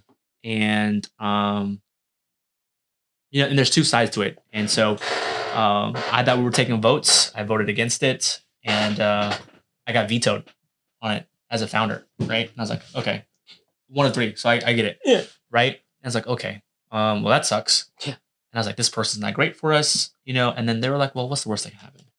I don't know. I'm protective of my circle. But at the same time, I had graduated. I was the oldest one. So I was like, it's your team now. I get it. And it's unfortunate because that person we let into the circle was not good for the circle later on. And they weeded themselves out. And so, time will do that. And all those relationships are good. But for a long time, I was like, my team that I helped start, they chose this person over me, right? They made this decision instead of listening to me and, all these other things. And that was, for me, I checked my ego a little bit on that one. And I was like, again, I graduated, that's your team now, it's whatever. Right. And that's kind of how I dealt with it. But in the beginning, I was like, it hurts. It hurts so bad because and you put way more time into the studio space. I only put a couple of years in before I graduated. But that pain is still... It sucks. You know what I'm saying? It sucks. You question your whole purpose there. Like, did anything I do matter? Yes, it matters. Right, like, but it's hard to see. It's hard to see. Because there are rays of sunlight through that, right? But there was a point where it's just like... Can I give you light at the end of the tunnel? Sure. I mean, I found my light. But go ahead. Did you? Please. I just think time... Like, I think when you lead from emotion and goodwill and from wanting to share knowledge for the purpose of sharing knowledge, not for clout, not for gram, likes, whatever. If you just do it from a good place, someone in that area, that vicinity is going to pick up on that. So after you leave, some of these new gen kids are so good. Yeah. I mean, you collab with some of them and you know exactly what I'm talking about. Like, and their hearts are in the right place. And so, we don't even know how wide our reach is. Yeah. And I will say, I didn't even, with my college team, for a couple of years, I felt like such an outsider, even though, I started this relationship. It wasn't until last year when I was reconnecting, last couple of years when I was reconnecting, I took Javon and Taylor back to Virginia Tech, and we got to teach and like reconnect with the active, group, and it was so dope to see them still doing it. Yeah. And it's like, okay, well, the mission still worked out. And then here's one of the best things that happened. So, there was a lot of mischievous and inappropriate things happening in the dance community last year during the pandemic and everything like that. All the stuff came out, and I was able to connect the current directors, Jen and Alina in Virginia Tech, with Carlo. Oh, nice. We put them on a call together, and they got to talk about training and what they were doing to help the team cope and all these things. I would never thought I would get to do that. Like all these links. Yeah, but bro, I gotta tell you, but for like a year, 2 years ago, I was so I was even salty. I was just sad. That's what it is. Yeah, there's no ill will here. Like, I understand it now. It's just like, yeah. Right? So what are you gonna do now? You're gonna take that road trip, right? Go dance and can I tell you something I want for you? Sure. You should have moved. What do you mean? You should have moved to San Diego or the Bay 6-7 years ago. I told you that. Remember when you came to visit me in San Diego? I remember San Diego. Yeah, we ate poke. Yeah, with you, me, and who else was there? Arcade. Yeah, I think Boost went out too. We had sushi and stuff, and I was like, dude, move. This is where you want to be. And I respect you for staying because you built the community, right? But for you as an individual, I was like, you could be. No, I mean, I would say you should because that's no. It's hard to think like that. But now that you're free, what I'm saying is you should travel and go dance with all the people you want to dance with. Go travel, exactly go cipher everywhere. Go like, dude, exactly what I'm doing. Dude, I see you going to France and getting down out there. One of the first videos I saw online that I was obsessed with was this just about video. Oh my god, which one? I forgot his name. Huh? They're all good. They're all, especially back when, like, 08, 09, when there was nothing. Gosh. There was that guy in the red shimmery, looked like a Chinese outfit. He's like, oh my god. Do you remember what I'm talking about? What you're talking about. Okay, that was a big one. I'd watch that all the time. The bald dude. Huh? Yeah, the bald dude. Oh my god. It was like red and shiny. It's like, yo, this dude is like, go. And anyway. It's so good. That'd be funny. See, that'd be funny if I ended up in France freestyle. But why not, dude? I feel like you're about to have an eat, pray, love moment in your life. I think that's what it is. Dude, I'm serious. Like, I want you to disappear for a year or two. Drop me a note every once in a while. Let me know you're okay and safe. And just have this crazy adventure, dude. I think you're at a level with your dance where you can go and teach and lecture and just do these fun things for money or for not. But I just think, like, very few people are talking about what you're talking about with the knowledge and depth that you're talking about. Thank you. And you still got some stuff you need to figure out, right? Articulation wise and how to explain certain all that stuff, right? And the curriculum if you go teach. Pretty much. Right. But you're probably the closest as I know who's gonna get there. I think you need to talk to Kenny Mari. And then you need to reconnect with Sean again. Huh? I would love for you guys to be on a panel together. I'm hoping I'm doing exactly that. That's the plan. That's amongst other things. Right? Yeah. And if I get to talk to those people, great. I do want to say though, is like I want to answer more of your questions on zero stuff. Okay. But I have to take you through a process because they say, and I know, I know you know. I know no. We all know. No, right? But I still want to do it. But there's a saying. I'm a student first. Thank you. But exactly. There's a saying though that's and it's come up over and over. It's like you can't teach anybody what they already know. You've heard that one. Right? Yes. And so we all know how to stand. We all think we all know how to learn. We all know how to do our everyday things. But if you really look, we're not breathing. We're not even breathing right optimally. Oh yeah, 100%. Right? It's crazy when you start learning, deep breath or like multiple breath, all that stuff. Right, and it changes everything about how you operate. And we always complain about, not complain, but all these external things of life that we do. It's all affected by this. The way we stand, the way we breathe, the way we treat our bodies. If you don't feel good here, how are you going to feel good here?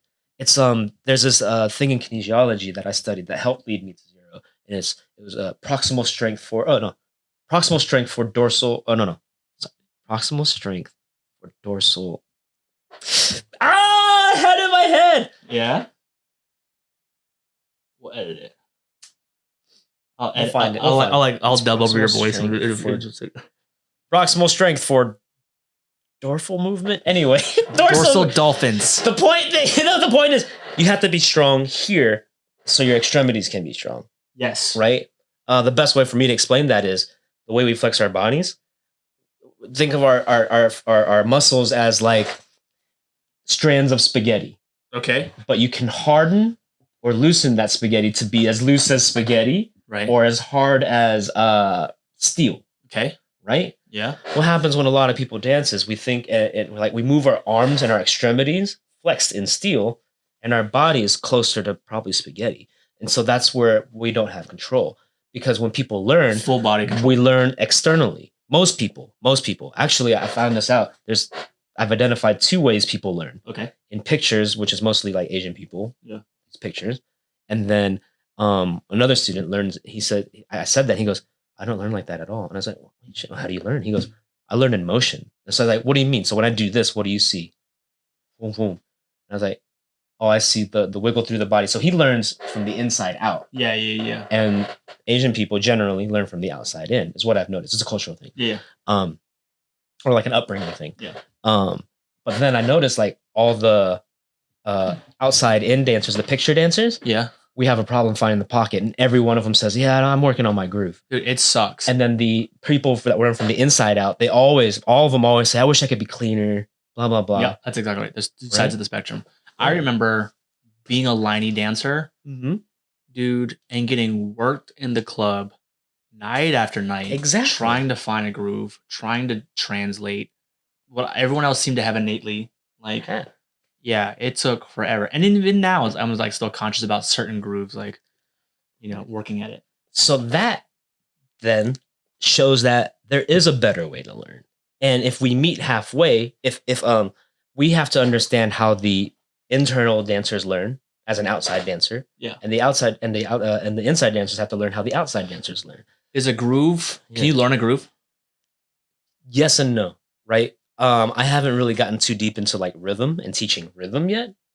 But teaching how like to physically groove, yes. Yeah, but that's like teaching someone colors but not how to paint.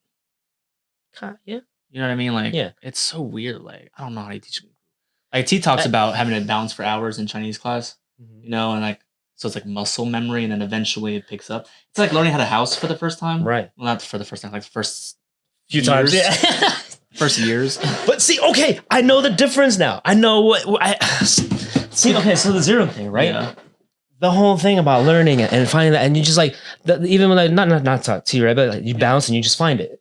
Well, I mean, right? I think that's you learn the motion, but she didn't learn how to groove until later. Like, you can't just bounce and that's a groove. Like, right. There's a certain connection to music. Go ahead. Yeah, I think there's a certain connection to music, so you can't just bounce on beat and then call that a groove or a pocket. It's absolutely not. It's like you have to connect to it. There's certain ways, timings, textures, all these technical things. Right. But for house, I use house specifically because it's a style that is uncommon for most. Yeah. It's foreign. It's completely opposite to like a hip hop, b-boy, top rock, which is down. Yeah. And the house is typically grooves up. Yeah. It's got more up bounce. Yeah. And then so to find that, it's just it's so different. But when you learn how to house and you know how to jack or farm or like all these different moves, you just do them and you just do them and it's like, okay, well, I'm doing them on beat. It doesn't look right, but I'm like on the beat. So I'm like, okay, I'll just keep doing it. And then one day you're in a session or a cypher or at the club or at a ball and you're just like, oh, this feels right. Yeah. So what changed? I don't know. I think the unnatural became natural all of a sudden. How? Practice and just repetition and figuring out what works and what doesn't work. I don't. Okay, so taking that point, right? Yeah. They say if you practice something, sorry, I keep moving in and out of it. If you practice something for like 10 years, you become master at it, right? That's what they say. That's what they say. I feel like I've been doing it 10 years, right? I didn't feel like a master. Yeah, but again, practice makes permanent, not perfect, right? So if you're practicing wrong, then it's right. It's a great example. So then how do you practice right? That's the question. Well, for certain things, like for house stuff, like I cannot say this enough. For house or like hip hop, and I say hip hop because I understand. I came up in the culture. Like I know, like if you ask anyone who dances with me and like the boys, like I'm a guest, but I get it. Like I come up. There's no place. Thanks for the cosign. There's no place to learn hip hop dancing than a better place than a party. The club, it's a social dance. You have to go out and do those things, and you figure out what works and what doesn't work because it's a dance. That sounds so good. Absolutely right. Same for house. You can't just learn moves in your bedroom mirror and expect to know how to house dance. You got to go out and know what the vibe is. Like, okay, yeah, go ahead. So then that vibe, people always say that. Yeah, I'll go out find the vibe that makes sense. And you go. That's a lot of advice that's given, right? Yeah. What are you looking for? How do you know when you find the vibe? How do you know? Because you said one day it just hit and it felt good. Yeah. But then you gotta, if I'm not asking you to do it now. Yeah. But you gotta identify what changed physically, not just the mental and all that part, right? It has to do with the way you listen to music, which by the way is a whole other thing too. Whole other thing, yeah. But what changed? And that's the thing a lot of us can't identify because we associate dance with art and spirituality so much, right? So we're not looking for those things when we're dancing. It's like, oh, it feels good, and then you're suddenly in it, and we associate it with this nirvana thing, right? Yeah. But and I brought this up actually, it's like, what if you approach this scientifically, right? Because there's something scientific happening when you listen to music. But can you get? I'll push back on it. Like, can you get scientific enough to give everyone a groove and a pocket? I think so. I don't know if you can. I think so. Because, okay. Who's your case study? Like, what is... Because at some point, for lack of a better term or phrase, at some point, like, science is fantastic, 100%, right? And yes, they're gonna give us all the answers in the world, absolutely. But science makes a car, right? Design makes it beautiful. Okay, right? Like, there's a big difference between like true, very true, between like a junk car and like a Lamborghini or like whatever car. Absolutely, right? So to me, that's the difference between like science and like the nirvana of dance. Can you get really close with it? Can you even get it for some people? Yeah, but can you give everybody that? That's my question. That's my challenge. So the answer to that is, I have some case studies where I had private lessons, and you see the beginning and after, and you see them move completely different. But do they have the groove? I'm asking specifically about the groove. So for the groove, right? Okay. Because that's a rhythm thing, and I haven't really kind of like dived into how to teach rhythm just yet. Yeah. But the body mechanics. Think about this. I can show you. It's very much like how I said earlier. I can show you where to look. Yeah. Right? Versus, oh, you just got a groove and you just find a bounce, you'll find it. And then you're okay, cool, and you just kind of do this until you get, and then like someday somebody goes, hey, you got it, that's good. And you go, thanks. And then my first thought is like, what did I do different? Right? No, I think it's internal. I don't think someone tells you, yo, you got it. I think you know you got it. Oh, no, sorry. Okay, yeah, but then what do you know? What is that, right? And it's the way you're, so what I'm trying to say is, you can learn it, but I know how to, okay, how to say this. Imagine you're in a dark, oh no, that's not a good one. How to say this? I know where the starting line is. Okay, I will give you that. Does that make sense? I will 100% give you, I think that's a great starting point. I think it's actually a foundational starting point. Everybody should know where zero is. Right. You know, where's their starting point? That's the question. So I'm, and this is how this metaphor was. Imagine a dark room full of people, and you have to give them all directions vocally to get out of the room. Okay. You can't give them all the same directions because you don't know which way they're facing. 100%. Blah, blah, blah, right? 100%. That's what a lot of classes. You come in, if you're fresh, you don't know what you're doing. You just follow along. Like when I first took class, I don't know how to dance. I don't know how to take class. You just do what everyone else is doing. I'm agreeing with you 100%. So you operate that way. Yeah. And so eventually you keep giving directions, and eventually some people get out of the room, some people don't. So what differentiates those that get out versus those that get in? The people that are naturally closer. The people that know their body better. Or not, they don't even know they know that. The people that operate their body from a balanced place. That's what I'm asking. So they get out faster. But does everybody get out? I think if you know where to start yes. Well, that's my question, because I feel like... Yes. I'd say the answer to that question is yes. I could get everybody out of the room. How far they go, that's a different story. But I can at least get everybody out of the room. Okay, I'll give you that. Yeah. Because I think that is a formidable cause, and I think that is realistic, where everybody can learn enough about their body, their structure, their balance, their zero, and go, okay, I can move however I want to move. My challenge, though, not to you, but just in the conversation is, how do we get them to a point of dance? On that level? Because there is a certain point where you go, I'm dancing. Like, one of my favorite quotes is like, freedom comes from discipline, right? So the more disciplined you are, gives you the freedom to control your body when you want to control it. Right. Like when kids freestyle, but they're just like flopping around the ground. Yeah. Like, oh, that's fun, you're dancing. But then you just don't know, right? Right? We spend years. Great example. There are ballet dancers who are technically sound, right? And then they do the move and it looks great and they're on stage and they're beautiful. But then there are other ones who are just technically sound who dance on stage. Like they're the fucking swan. You know what I'm saying? Like same thing for like when we dance on stage. I've seen people just kill it so good. And then people who do the same exact thing right next to them, and they're like, oh, but they're dancing. Okay. So what is that? Do we know what that is? I think I know what that is. But do you know what do you think? I think that is taking your zero concept, but I think it's a step beyond that and saying, okay, I've mastered my body, my mind, and this is me connecting to music. Okay. So I can explain that scientifically. Okay, go ahead. Okay, it's a lot. Go ahead. And I'll have to have visuals later, right? But if you break down what music is, okay, what is it? It's what is it? It's sound. It's sound. What is sound? No, you can't. What is you can't break it down like that, though. I have to. I mean, yes and no. Like, is that a song? No, that's a sound.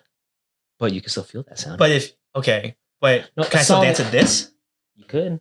People dance to like you could dance to Super Mario Brothers and stuff. You could dance to nothing. 100%. Yeah. But that's why I'm okay. But go ahead. Sorry. Oh, wait. I'm curious. Yeah. Bring that up later because I'm curious what you're trying to get at. Yeah. There. So if you break down what music is just sound. Yeah. What is sound? Right. Okay. Sound is vibrations through the air. Yep. That's all it is. Yep. So it makes boom, and then I'm not doing anything but moving air. And that's how it gets into there. Yeah. So if I'm just moving air, sorry, what? Pounding the desk. Oh, if I'm just moving air, yeah, and music is just air, yeah, I can technically breathe that in. Yes. Right. So you can breathe in sounds. I'm with you. Okay. What that does is when you hear sound and when you hear music, what's this doing? It's processing the vibration in the air, and it's telling your nervous system to tell your brain that this is what this sounds like. Okay. Right? Okay. That's how. I mean, I'm with you. Scientific, but that's how. Yeah. I'm with you. Yeah. So that means music affects your nervous system. You're listening through that. You're hearing through your brain, and it's processing. Yes. Like how we see these eyes. It's all part of our nervous system, and it processes light to project image to our brain. Yeah. How? Okay. And it interprets with the images and yeah. Have you seen the nervous system? Yeah. Like that spidery web of everything that connects everything, right? Yeah. So, your skin, right? That's not you. Okay. Right? Your bones. You're not your muscles. You're not your bones. Right. You're your brain and your sensory system. Okay. Right? I'm with you. If I took away your skin, bones, muscles, you could technically still exist. Yeah. Like like it's just fucking living like brain. The brain in the Ninja Turtle bad guy. Yeah. I know what you're talking about. Brain. Yeah. It's not Brainiac. It's brain something. Something, yeah. Brain dome. Yeah. Now I'm curious. Okay. So how that sound affects your nervous system, you can feel your nervous system. But the thing is, we've grown up with it our whole lives that it's hard to feel. Okay. Right? Like if I asked you to identify your nervous system, could you feel it? I can make it feel something, but to your point, I wouldn't be able to feel it. Like you couldn't identify it, right? Yeah. So you have to identify that. Once you identify that, and then when you listen to sound and you interpret it as this thing that affects your nervous system, I teach you how to feel your nervous system. Now you're literally feeling the physical effect of music on your body. Okay, I'm with you there. Right? Okay. Because it's traveling here and you can feel that. It's the same thing right here. When you do that, I think I have to do more research on this, but that's affecting your nervous system. It's coming from here, and it's like basically evening out your vibration, right? So that's how you teach people to feel music in a short roundabout way, right? I mean, there's way more to it, and I have to explain it more. But I teach you how to feel your nervous system. In turn, it kind of like it maps your body, and then when you hear the sound, you can follow it. But how do you teach them to feel? Not physically feel, I mean emotionally feel. That's dancing. Yes, it is. But that emotion also comes from your nervous system. I mean, I get that. Yeah? I mean, there's the different neurons, shooting in the synapses. And yes, I understand that. But what I'm saying is, how can you manufacture that so everyone gets it? Like, so that your mom, who says like she's never gonna feel zero, how do you get her to feel that way about dance the way you feel about dance?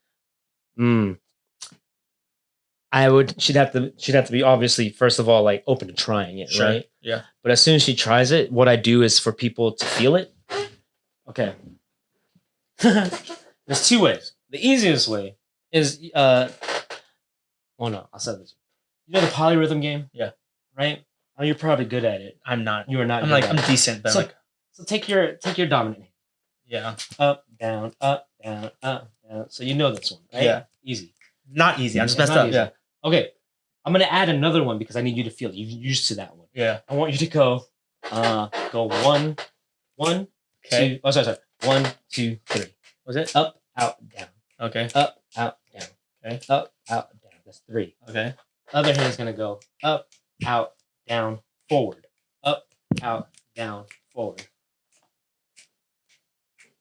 Oh yeah. That's okay. bad. So that Yeah. feeling right there when you have to go like this and you go Uh-huh. like that. Yeah. You're almost like this. Like it's almost like you're in the Mario Kart and you hit the sand, right? Yeah. Yeah.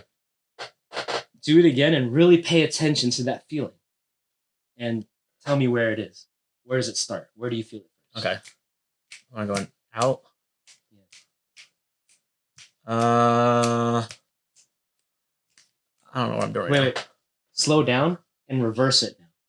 So then reverse. Okay. Here we go. I don't think I'm feeling anyone. You're good at this. What the fuck? No, I'm not. But it's okay. I don't think I'm not sure I'm feeling any physical yet. No. Okay. So this feeling when you go and you're here and you're talking to me and then you go here and then you like that. Yeah. Right.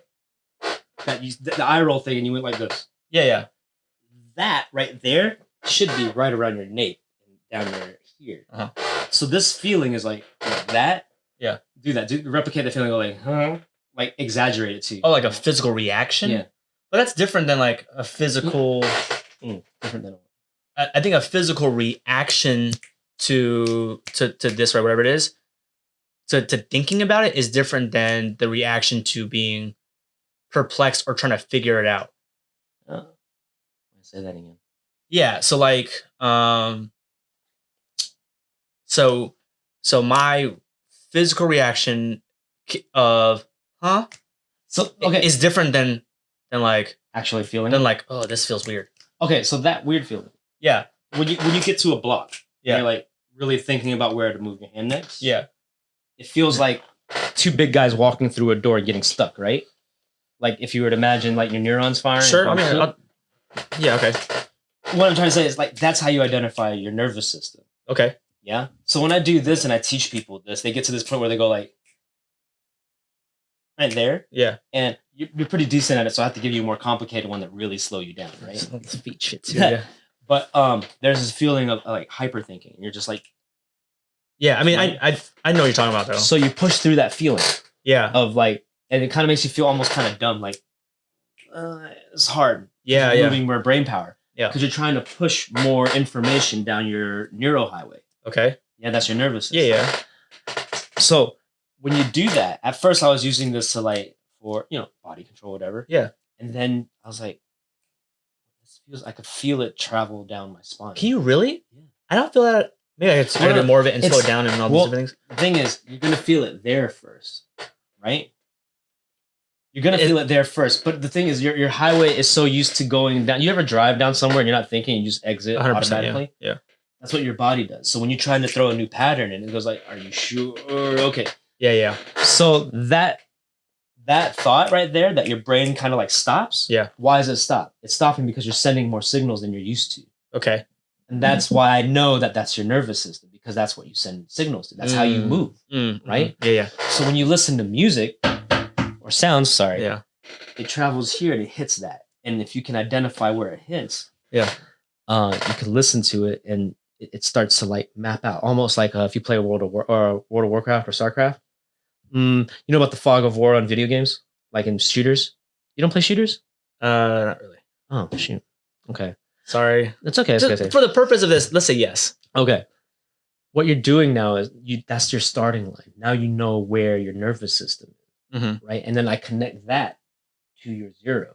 Okay. Because they're connected. Right. And you're sending your signals through your whole body and you're starting to connect more to everything. Now, I'm not saying like I feel it like there's like this pinch. there's this tingle. Another way to explain it is, you ever like send shivers down your spine? Yeah, sure. And like, right? Yeah. Next time, don't just shake it off. Pay attention to that feeling. Okay. That's your nervous system freaking out. Yeah. It's not just your skin. It's like cold, and it sends a signal to like, hey, yo, that's fucking cold. Yeah. Okay.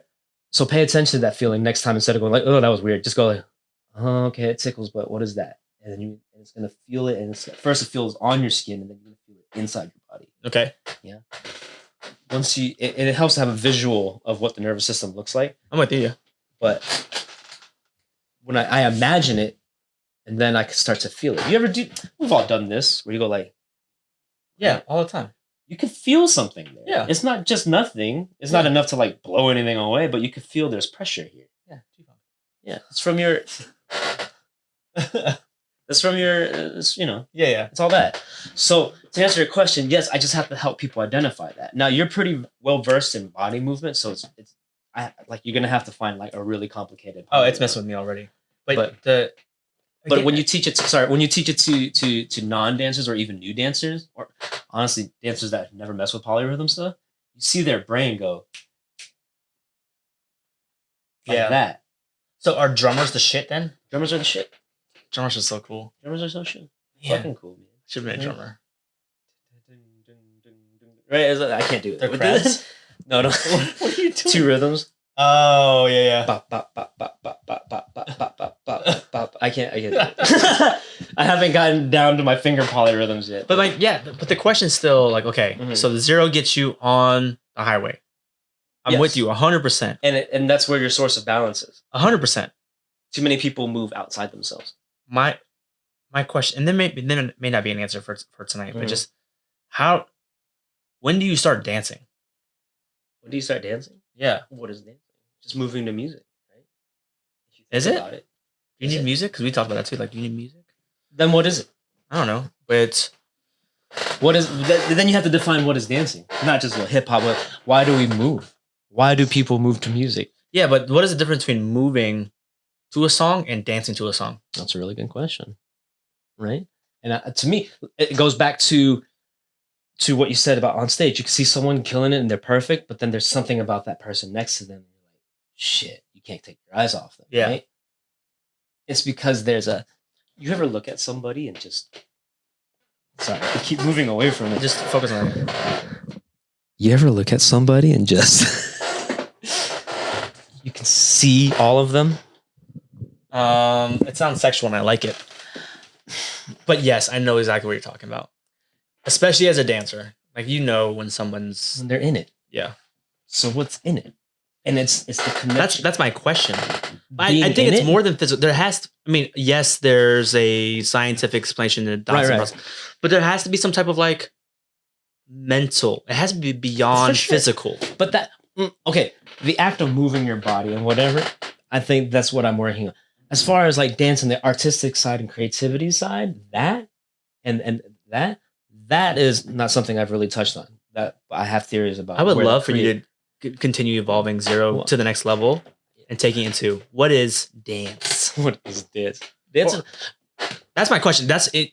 Anyone who figures that out or has a good answer, I want to know what your thoughts are on what is the difference between moving to music and dancing to music, and then you get extra points if you can tell me how. It's something beyond the mechanics of how the voice works. There has to be there is something beyond that. That's the human condition. It's beyond just moving, just singing, just driving crazy. It's right. It's that emotional. Yeah. Yeah. We saying the same thing? I think we're saying the same thing. All right, cool. Let's close it up then. We're saying the same thing. I 100% agree with that. It's the emotional factor. And that's the part but that's my question. I was trying to figure out, like, why is it? Like, some people just really love dancing, but I guess they're not connecting emotionally with the music. Yeah. And remember, I didn't connect that way until Sean came. I didn't connect that way. So it's up to people that have discovered it to share it. The problem is, especially with a lot of art-driven things, is that they don't know how to explain what they're doing. They teach technique and blah, blah, blah, blah, blah. And I guess that's my question is, like, can you teach that last little bit? They got to figure it out. And I'm exploring that how. Are you okay with that as a teacher? What's that?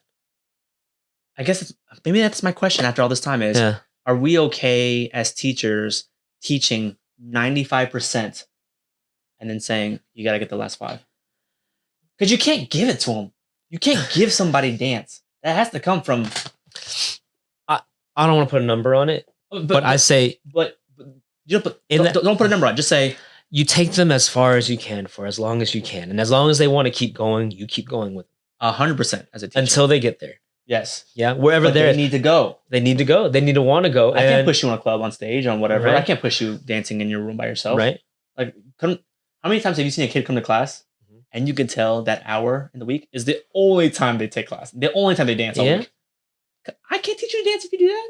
I'll give you mechanics, but you still got to put work in. You still got to be emotionally connected and invested. Absolutely. And that's when it comes to the how and the what. Yes. And this is something I want to touch on, but I know we're running out of time, but it's and it kind of circles back. And why I found Zero in the first place. It's going beyond that first layer. And this is a question I want to ask you. And when you ask people for advice, or when people ask you for advice, and I've given the same advice too. What is it? It's like, hey, how can I get better? Right? Any tips for me? What's the general response from most people? What do you hear? What are common pieces of advice that's been given things to you? I've heard over the years are record yourself, watch yourself, practice all the time, take class, learn your foundations, right? And that's really the top what, 3 or 4? 4. 3 or 4. That's like the most 3 or 4 can answers. And then when you take that information, you're like, yeah, you know what? Let me. What was one of them? Sorry, so I was trying to keep track of all of it. I forgot all of them. Take class. Take class. Okay. Like, yeah, that makes sense, right? You go home, you like take class, take more class. Yeah.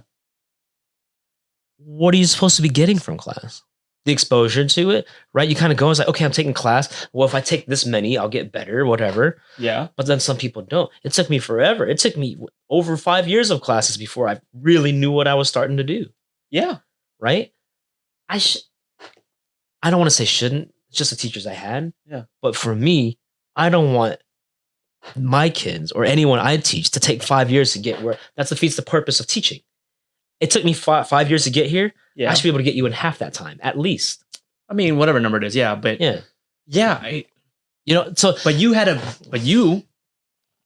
bless you, had to take classes for 5 years. Right. But during that, it's like I got all this advice, but it wasn't taking me anywhere. Train more. Okay, cool. What do I train in? Work on your technique. Okay, cool. Yeah, everyone's like, yeah, I'll go work on technique. But I didn't know what technique I was working on. I think you got Mr. Miyagi'd a little bit. Huh? I think you got Mr. Miyagi. How do you mean? Right? Like... you just do this over and over until you like feel it and it's a habit now? That's house dance. Right. But don't you think it's a feeling. It does suck. But because don't you want to know what you're doing? Yes, but you can't cheat the process. You can absolutely... Not cheating the process. No, but you can absolutely learn the steps. You can absolutely figure out how to navigate there faster. But at the end of the day, you as an artist or a dancer or whatever have you, has to be the one to take the emotional connection, step, work, whatever it is. We agree on that. Yeah. But that's what I'm saying is it took you 5 years. It took you 5 years. Right. But I shouldn't have to... Okay. Like the physicality of it, not the emotional part of it, right? Okay. It's God, there's so much I need to, and the reason I'm kind of like going around it is because what my process is, and it's so lame, and I'm really trying to find a way to like present it on paper. Yeah. The trick is with paper, you have to feel the difference. That's the only way you can convince yourself. That's the hard part for me to get with you right now. It's not to get with you, but to explain, or even for me to understand is, how do we get that on paper? That's the hard part. I don't think I can. I'm going to have to do it through video for now. Right. And I mean, because I've read papers on this and it's the same thing, like science papers, like from like fucking studies and shit. Again, science is great, but you gotta. But they explain it in too scientifically. What? So anyway, words are not words. But it's like the idea of like, okay, when you look at the photo of like the Grand Canyon, right? Amazing, beautiful. Have you been? No. When you go for the first time, you stand there and you almost want to cry. It's like, this is so vast, so big. Yeah. How's this in a photo? Yeah. I've been looking at this photo, like, that's the Grand Canyon. Cool. I know the Grand Canyon. Yeah. I could draw this. I could take other photos, whatever. You go there and you're like, that's the fucking Grand Canyon, right? Yeah. It's the same way you dance. Like, you can do all these things and all of a sudden it's like, oh, and when you finally experience it, it's like, but you gotta go. So then I have to get you there as fast as possible. Yes, 100%. Yeah. But you can only. Here's my challenge to you: is I think you can only get them to a certain degree. I can get them to the Grand Canyon. Whether they want to explore further is entirely up to them. Agreed. On that same tip, right? Yeah. On that same tip is a lot of people get to the Grand Canyon, and they just explore and they get lost. They just go and eventually they get somewhere. Let's think about it that way. Like, let's say if you were to explore the Grand Canyon, right? And that was dance. Yeah. They get there and they start somewhere and eventually they get their way around. Yeah. Some people get there and get completely lost. Is that because they didn't do the homework before? It's because we don't know where to start. We just start and you stumble upon, But they're there. They're there, but not at the starting line. Is that synonymous with the young generation kids who are just fucking amazing off the bat? And they have this amazing talent and they're dancing the way they don't need to teach technique. They know it. No, I don't think it's that they know it. It's that they learn faster. When you learn from a completely balanced physical place, it boosts your confidence like crazy. I agree 100%. So that confidence in turn boosts what they're doing and they just get better faster versus someone like myself who's off balance, we're struggling the whole time, we're focused on all the wrong things. Yeah. And we get good gradually just because it becomes a habit. Yeah. But our confidence is shot because man, it's taking me a long time, but I'm still doing it, whatever. And so their progression is a little bit slower. Yeah. But so anyway, yeah. Okay. I feel like we're going in circles right now. A little bit. I mean, again, I think we were going in circles for like the last 20 minutes. Sorry, y'all. Oh, now you know there's a camera there. I do. Look, but it's okay because the questions again don't have concrete answers. I wouldn't expect them to. Like that's part of the fun of talking shop with you is like trying to figure out what it is because the quest to teach zero and to get everyone to the Grand Canyon faster. Yeah. It's a noble quest. I think it's a great thing to do. It's a righteous thing to do. And I think it's a good thing to do for the younger ones so they can, that's why we go take class. So we don't have to figure it out in the street anymore. Yeah. Right. And that's why we have 2 more generations of dancers like you teaching the kids like right and all of them so that they don't have to do what we did. You don't have to spend 5 years. And it worked because remember the girl I told you about earlier about her pain? Yeah. That's not an accident, man. Yeah. I probably prolonged her dance life for like however long she wants to now. Yeah. Because she was convinced that she was done at 25 because she was dancing since she was 30 and her body's just been put through too much. Yeah. And that proved to me that I was onto something because you take classes from everywhere and from people from every background. Yeah. And she's learning movement. And they didn't fix this for you. That means this thing that I know that I helped you with isn't a common thing. Yeah, it's because they're teaching movement and dance, but they're not teaching the body. No. Athletics. And all they're watching for is like, can you get the picture I imagine? I just want you to make this picture. Perfect. I don't care how you did it. That's what I'm saying. I think you're beyond dance right now. Oh. Well, thank you. I hope so. I think so. Well, it's all led me to everything else. Like I'm at this point where, and I wanted to get rid of this concept of zero as like I've recondoed my whole life for this. Yeah. You know what I'm saying? Yeah. I and that also had something to do with me wanting to leave my space at the studio. Yeah.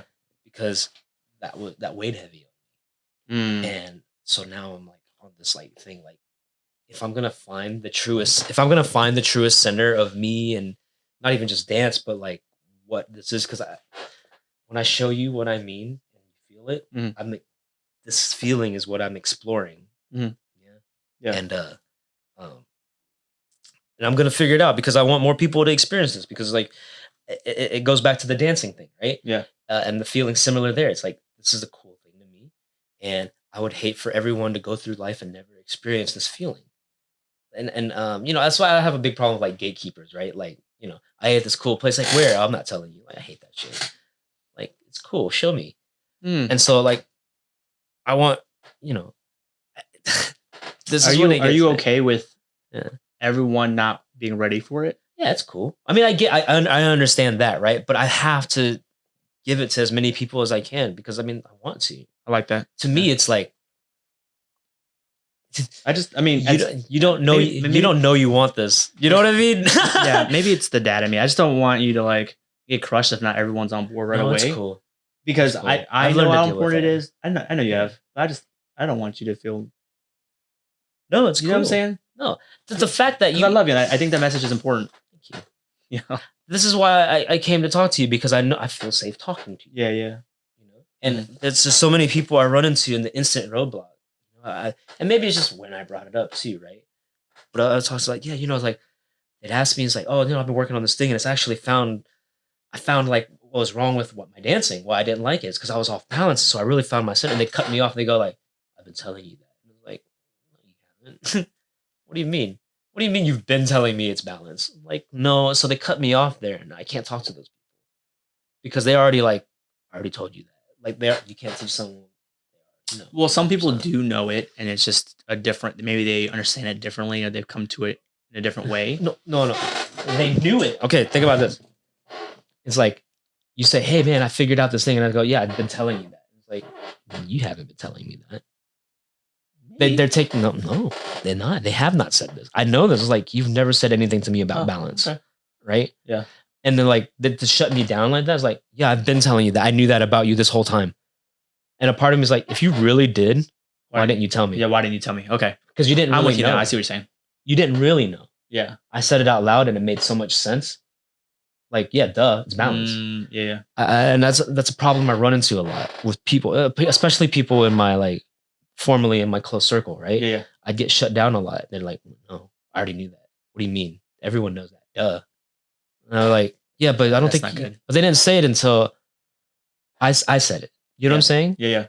So they didn't really know it. Like it's one of those things you know, but you don't know. Yeah. Right? You don't. It's you know, but you don't do. You don't know how to teach it. Yes, that's the last one is the right one. Yeah. It's God.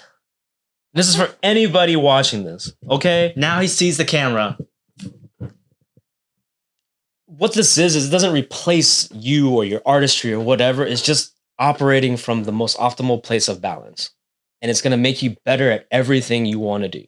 And I firmly believe that. If you want it. If you want it. Yeah. So anyone that's like hit a plateau in whatever, whether it's dancing or working out or just moving in general, if you hit a plateau, I think I can help you.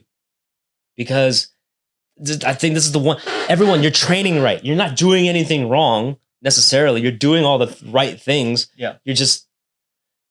It's like looking at something from here. Yeah. And looking at it from here. Mm-hmm. Just a little off. And Yeah. it changes so much. Yeah. I get it. But from here to here is so minuscule that people are like, it's not that big a deal. What do you mean? But the difference in feeling is completely. That's why you're Elon Musk, dude. Because when you shoot an arrow, when you shoot an arrow 50 meters out, half an inch is like 3 feet off. Completely, yeah. Right? So I get what you're saying 100%, dude. Right. If you're wanting to shoot 50 meters out. Right. Right? I mean, even anything, even it's just a little bit off, it'll skew it. Right. 100%. Just slightly. Yeah. So I think that's what you're saying. Yeah. But okay. So, we talked a lot about dancing and Zero and the community. I'm excited for your next chapters. I don't even know this. What? What? What did you just say? I said I don't even know what the next chapter is going to be, or if there's going to be one. Maybe there will be a next chapter. Maybe there's just nothing after this. What does that mean? No, that doesn't mean anything like that. But maybe there's just nothing. Oh, fuck. Maybe there's nothing. There is a next chapter. Yeah, but I don't even know what it is. Well, I'm excited for it. I don't even know what it is. I think you've done enough homework and exploration where if you want it to be, your next chapter is going to be everything I want for you. Thanks, man. I hope it's everything I want too. I don't think it. I think it will be because, I mean, that's a big thing of what a strip is for. Is to take away. This is all result of Zero, for better or for worse, right? It's what am I without anything? All the things that I think I am, all the things that I think I was, all the things that I aspired to be. What are all those things and why? And what if I take all that away? What's left? What do I want to do? Who are you? Right, exactly. After you take everything away, I was so tied to the studio. It's like, I'm a dancer, I'm a teacher. It's like, and then things slowly started So like you're Julia slipping, Roberts. right? Pretty much. Yes. But I wanted to like throw completely, just don't burn the bridges, man. No. I don't want to burn. I mean, I just don't care about those bridges. I'm not gonna burn it, but it's like whatever. I'm gonna let the flora and fauna grow all over it. Oh, nice reference. Yeah. Yeah. So I'll just let it be because like I feel like I've explored as much as I could there, and my time with those people was just over. Well, don't worry about the bridges if you don't plan on coming back, but at least they're there. Yeah, they're covered under brush, I'm sure, but it doesn't have to be. Anyway, I'm excited for it because I think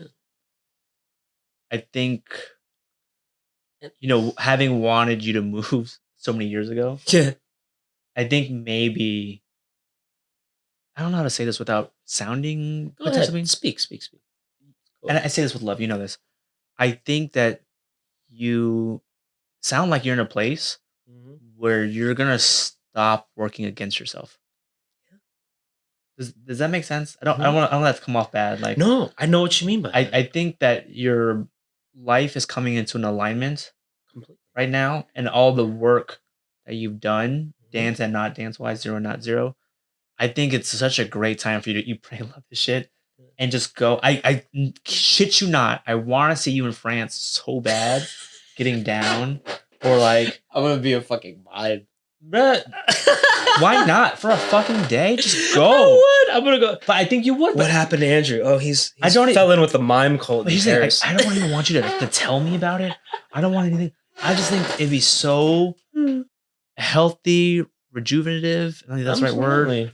Healing. All these different things. Mm-hmm. For you just to go, like, I told you before I had the babies, Tay let me go. Yeah. Travel for like 2 weeks. I gotta dance. I gotta do all these things. And I was just like, I just went. It was so good. I feel like you are way more untethered than I was. Yeah, 100%. You know, it's funny about the whole alignment thing. What's that? And I'm pretty sure life circumstances probably led me here and blah, blah, blah. But I can say this with confidence in that I made a conscious decision to align myself. That's dope. I felt it coming, and I was like, I did something, and it's just like, this feels good. And it's like, what if I did more of that? And I just started taking away more and more and more. So I wish we were on camera for this because this is so good. And I just started taking away more and more and more. I know. And I got to this point where I really want to throw it. Julia Roberts' shit, right? Yeah. And I haven't seen the movie, but I get the premise. Yeah. And I'm certain she goes and finds herself, and she does all these crazy life experiences. Anyway, I don't even. I think the difference is, with everything gone, I've identified myself, and now I just kind of want more of this feeling. Yeah. This feeling of, and what I found was like, I just want to. 3 things that drive me. Go ahead. Right? Is right now is oh shit, I just had it. Fuck, I just lost I was like thinking of what order I should say it in, but now it's like gone. Yeah. Things that drive me is like, wouldn't it be funny if so and so happened or this and this happened? Okay. I've noticed a lot of major things in my life. In the past, I've said that. Like I remember when I was sitting outside while I saw auditions for the times first time, right? And I was like, man, my friend bailed on me. Should I go in? And be like, it'd be funny if I made it though. And I made it. And they're like, shit, I really like this dancing thing. And I remember at some point I said, it'd be funny if I could like do this forever. Yeah. And I started I did it for 10 fucking years, 10, whatever long years, right? Maybe it's not forever, but that's longer than I ever expected. So that thing helps me manifest a lot of things. Surf ninjas? Yeah. Wouldn't it be funny? Yeah. What if? Right. Yeah. That's my what if. Yeah, it's like, wouldn't it be funny if like blah, blah, blah happened? And then there's a part of me that wants to make it happen because it would be fucking funny. Schneider. Right? Yeah. It'd be hilarious if that happened. And I'd be like, I owe it to myself to make it funny because I want a funny life. Yeah. I love laughing. It's just funny. Yeah. I look back on a lot of things and go like, that actually, like the anniversary stuff. Yeah. We're like, it'd be funny if we can get everybody here. And look what we did. We got everybody there. It's like, we actually did it. Yeah. Right? Why not? Because it's funny to me. Yeah. Another driving force is just like wanting to show people cool shit that I find. Okay. You know? Anything I see, and it's like, man, this is cool. It's like, who would like this? I want to show people. You know. I have a friend who loves potatoes, so I plan to go to Idaho just on my trip, just while I'm there, see if it's all the rage about potatoes, right? Because I love potatoes. It's not. Well, I got to go find out. I mean, maybe I'll come back for like 30 minutes. It's cool. That the 30 minutes is all it gets then. Yeah. But I'll get my golden potato, bring it back to her because she thinks it's cool and it's funny. Yeah. Right? You're there for the experience for sure. Yeah. So it's just those are the things that drive me right now. Yeah. If it's funny, if I think it'd be funny, and if it's a really cool thing to share with people, you know? And then last one was just kind of like, it's more like a life thing. And it's just, I learned to really do whatever I want without hurting people. Okay. Right. And don't hurt. And this is a hard one to get around because it's like, also don't hurt yourself. Right. I found out that I was a people pleaser early on, and I'm trying to get rid of that. And I found out where that comes from.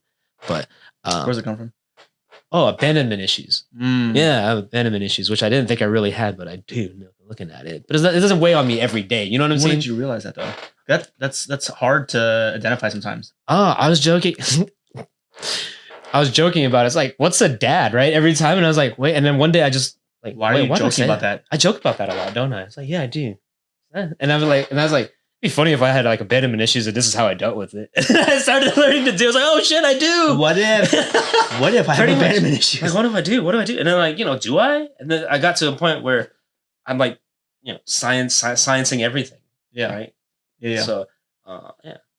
So I learned I put others before myself, but like, and maybe this is extreme, but I had to get rid of all those people. Mm-hmm. Basically, I had to clear house. Like, hey, everyone get out of my house because I need to clean this place up. You've all been here so long, and I kind of let you guys just do whatever because your family, you're supposed to be friends and my best friends or whatever, and I'll let you do whatever in the house. Yeah. And then you kind of like come back and you're like, and it's a mess in here. Yeah. And I let y'all do that because you were supposed to be my homies. I didn't think y'all would. Yeah. So now I got to the point where it's just like, get out of my house. Tell them, get out of your house. Get the fuck out of my house. How can you hide behind the... It's what this is here. Where else you put me here? Hold it. I'm supposed to talk like this? What am I doing? Well, I want to talk to you. You are talking to me and him. I gotta talk to... You're here to talk to him too. I'm here to talk to you, but you're not like, you're here, but you're not like, you're a camera. I have a hard time talking to a camera right now. That's my son. Like his mullet. Yes. A little fucking mullet on top.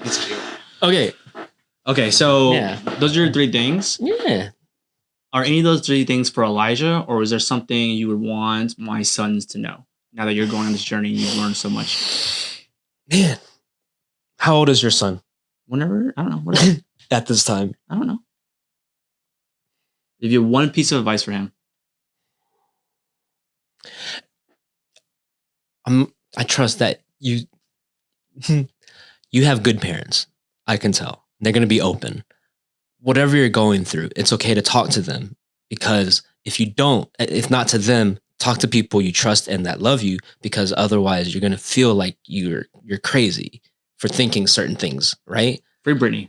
So you have to, my tip for you is don't be afraid to talk about what's on your mind.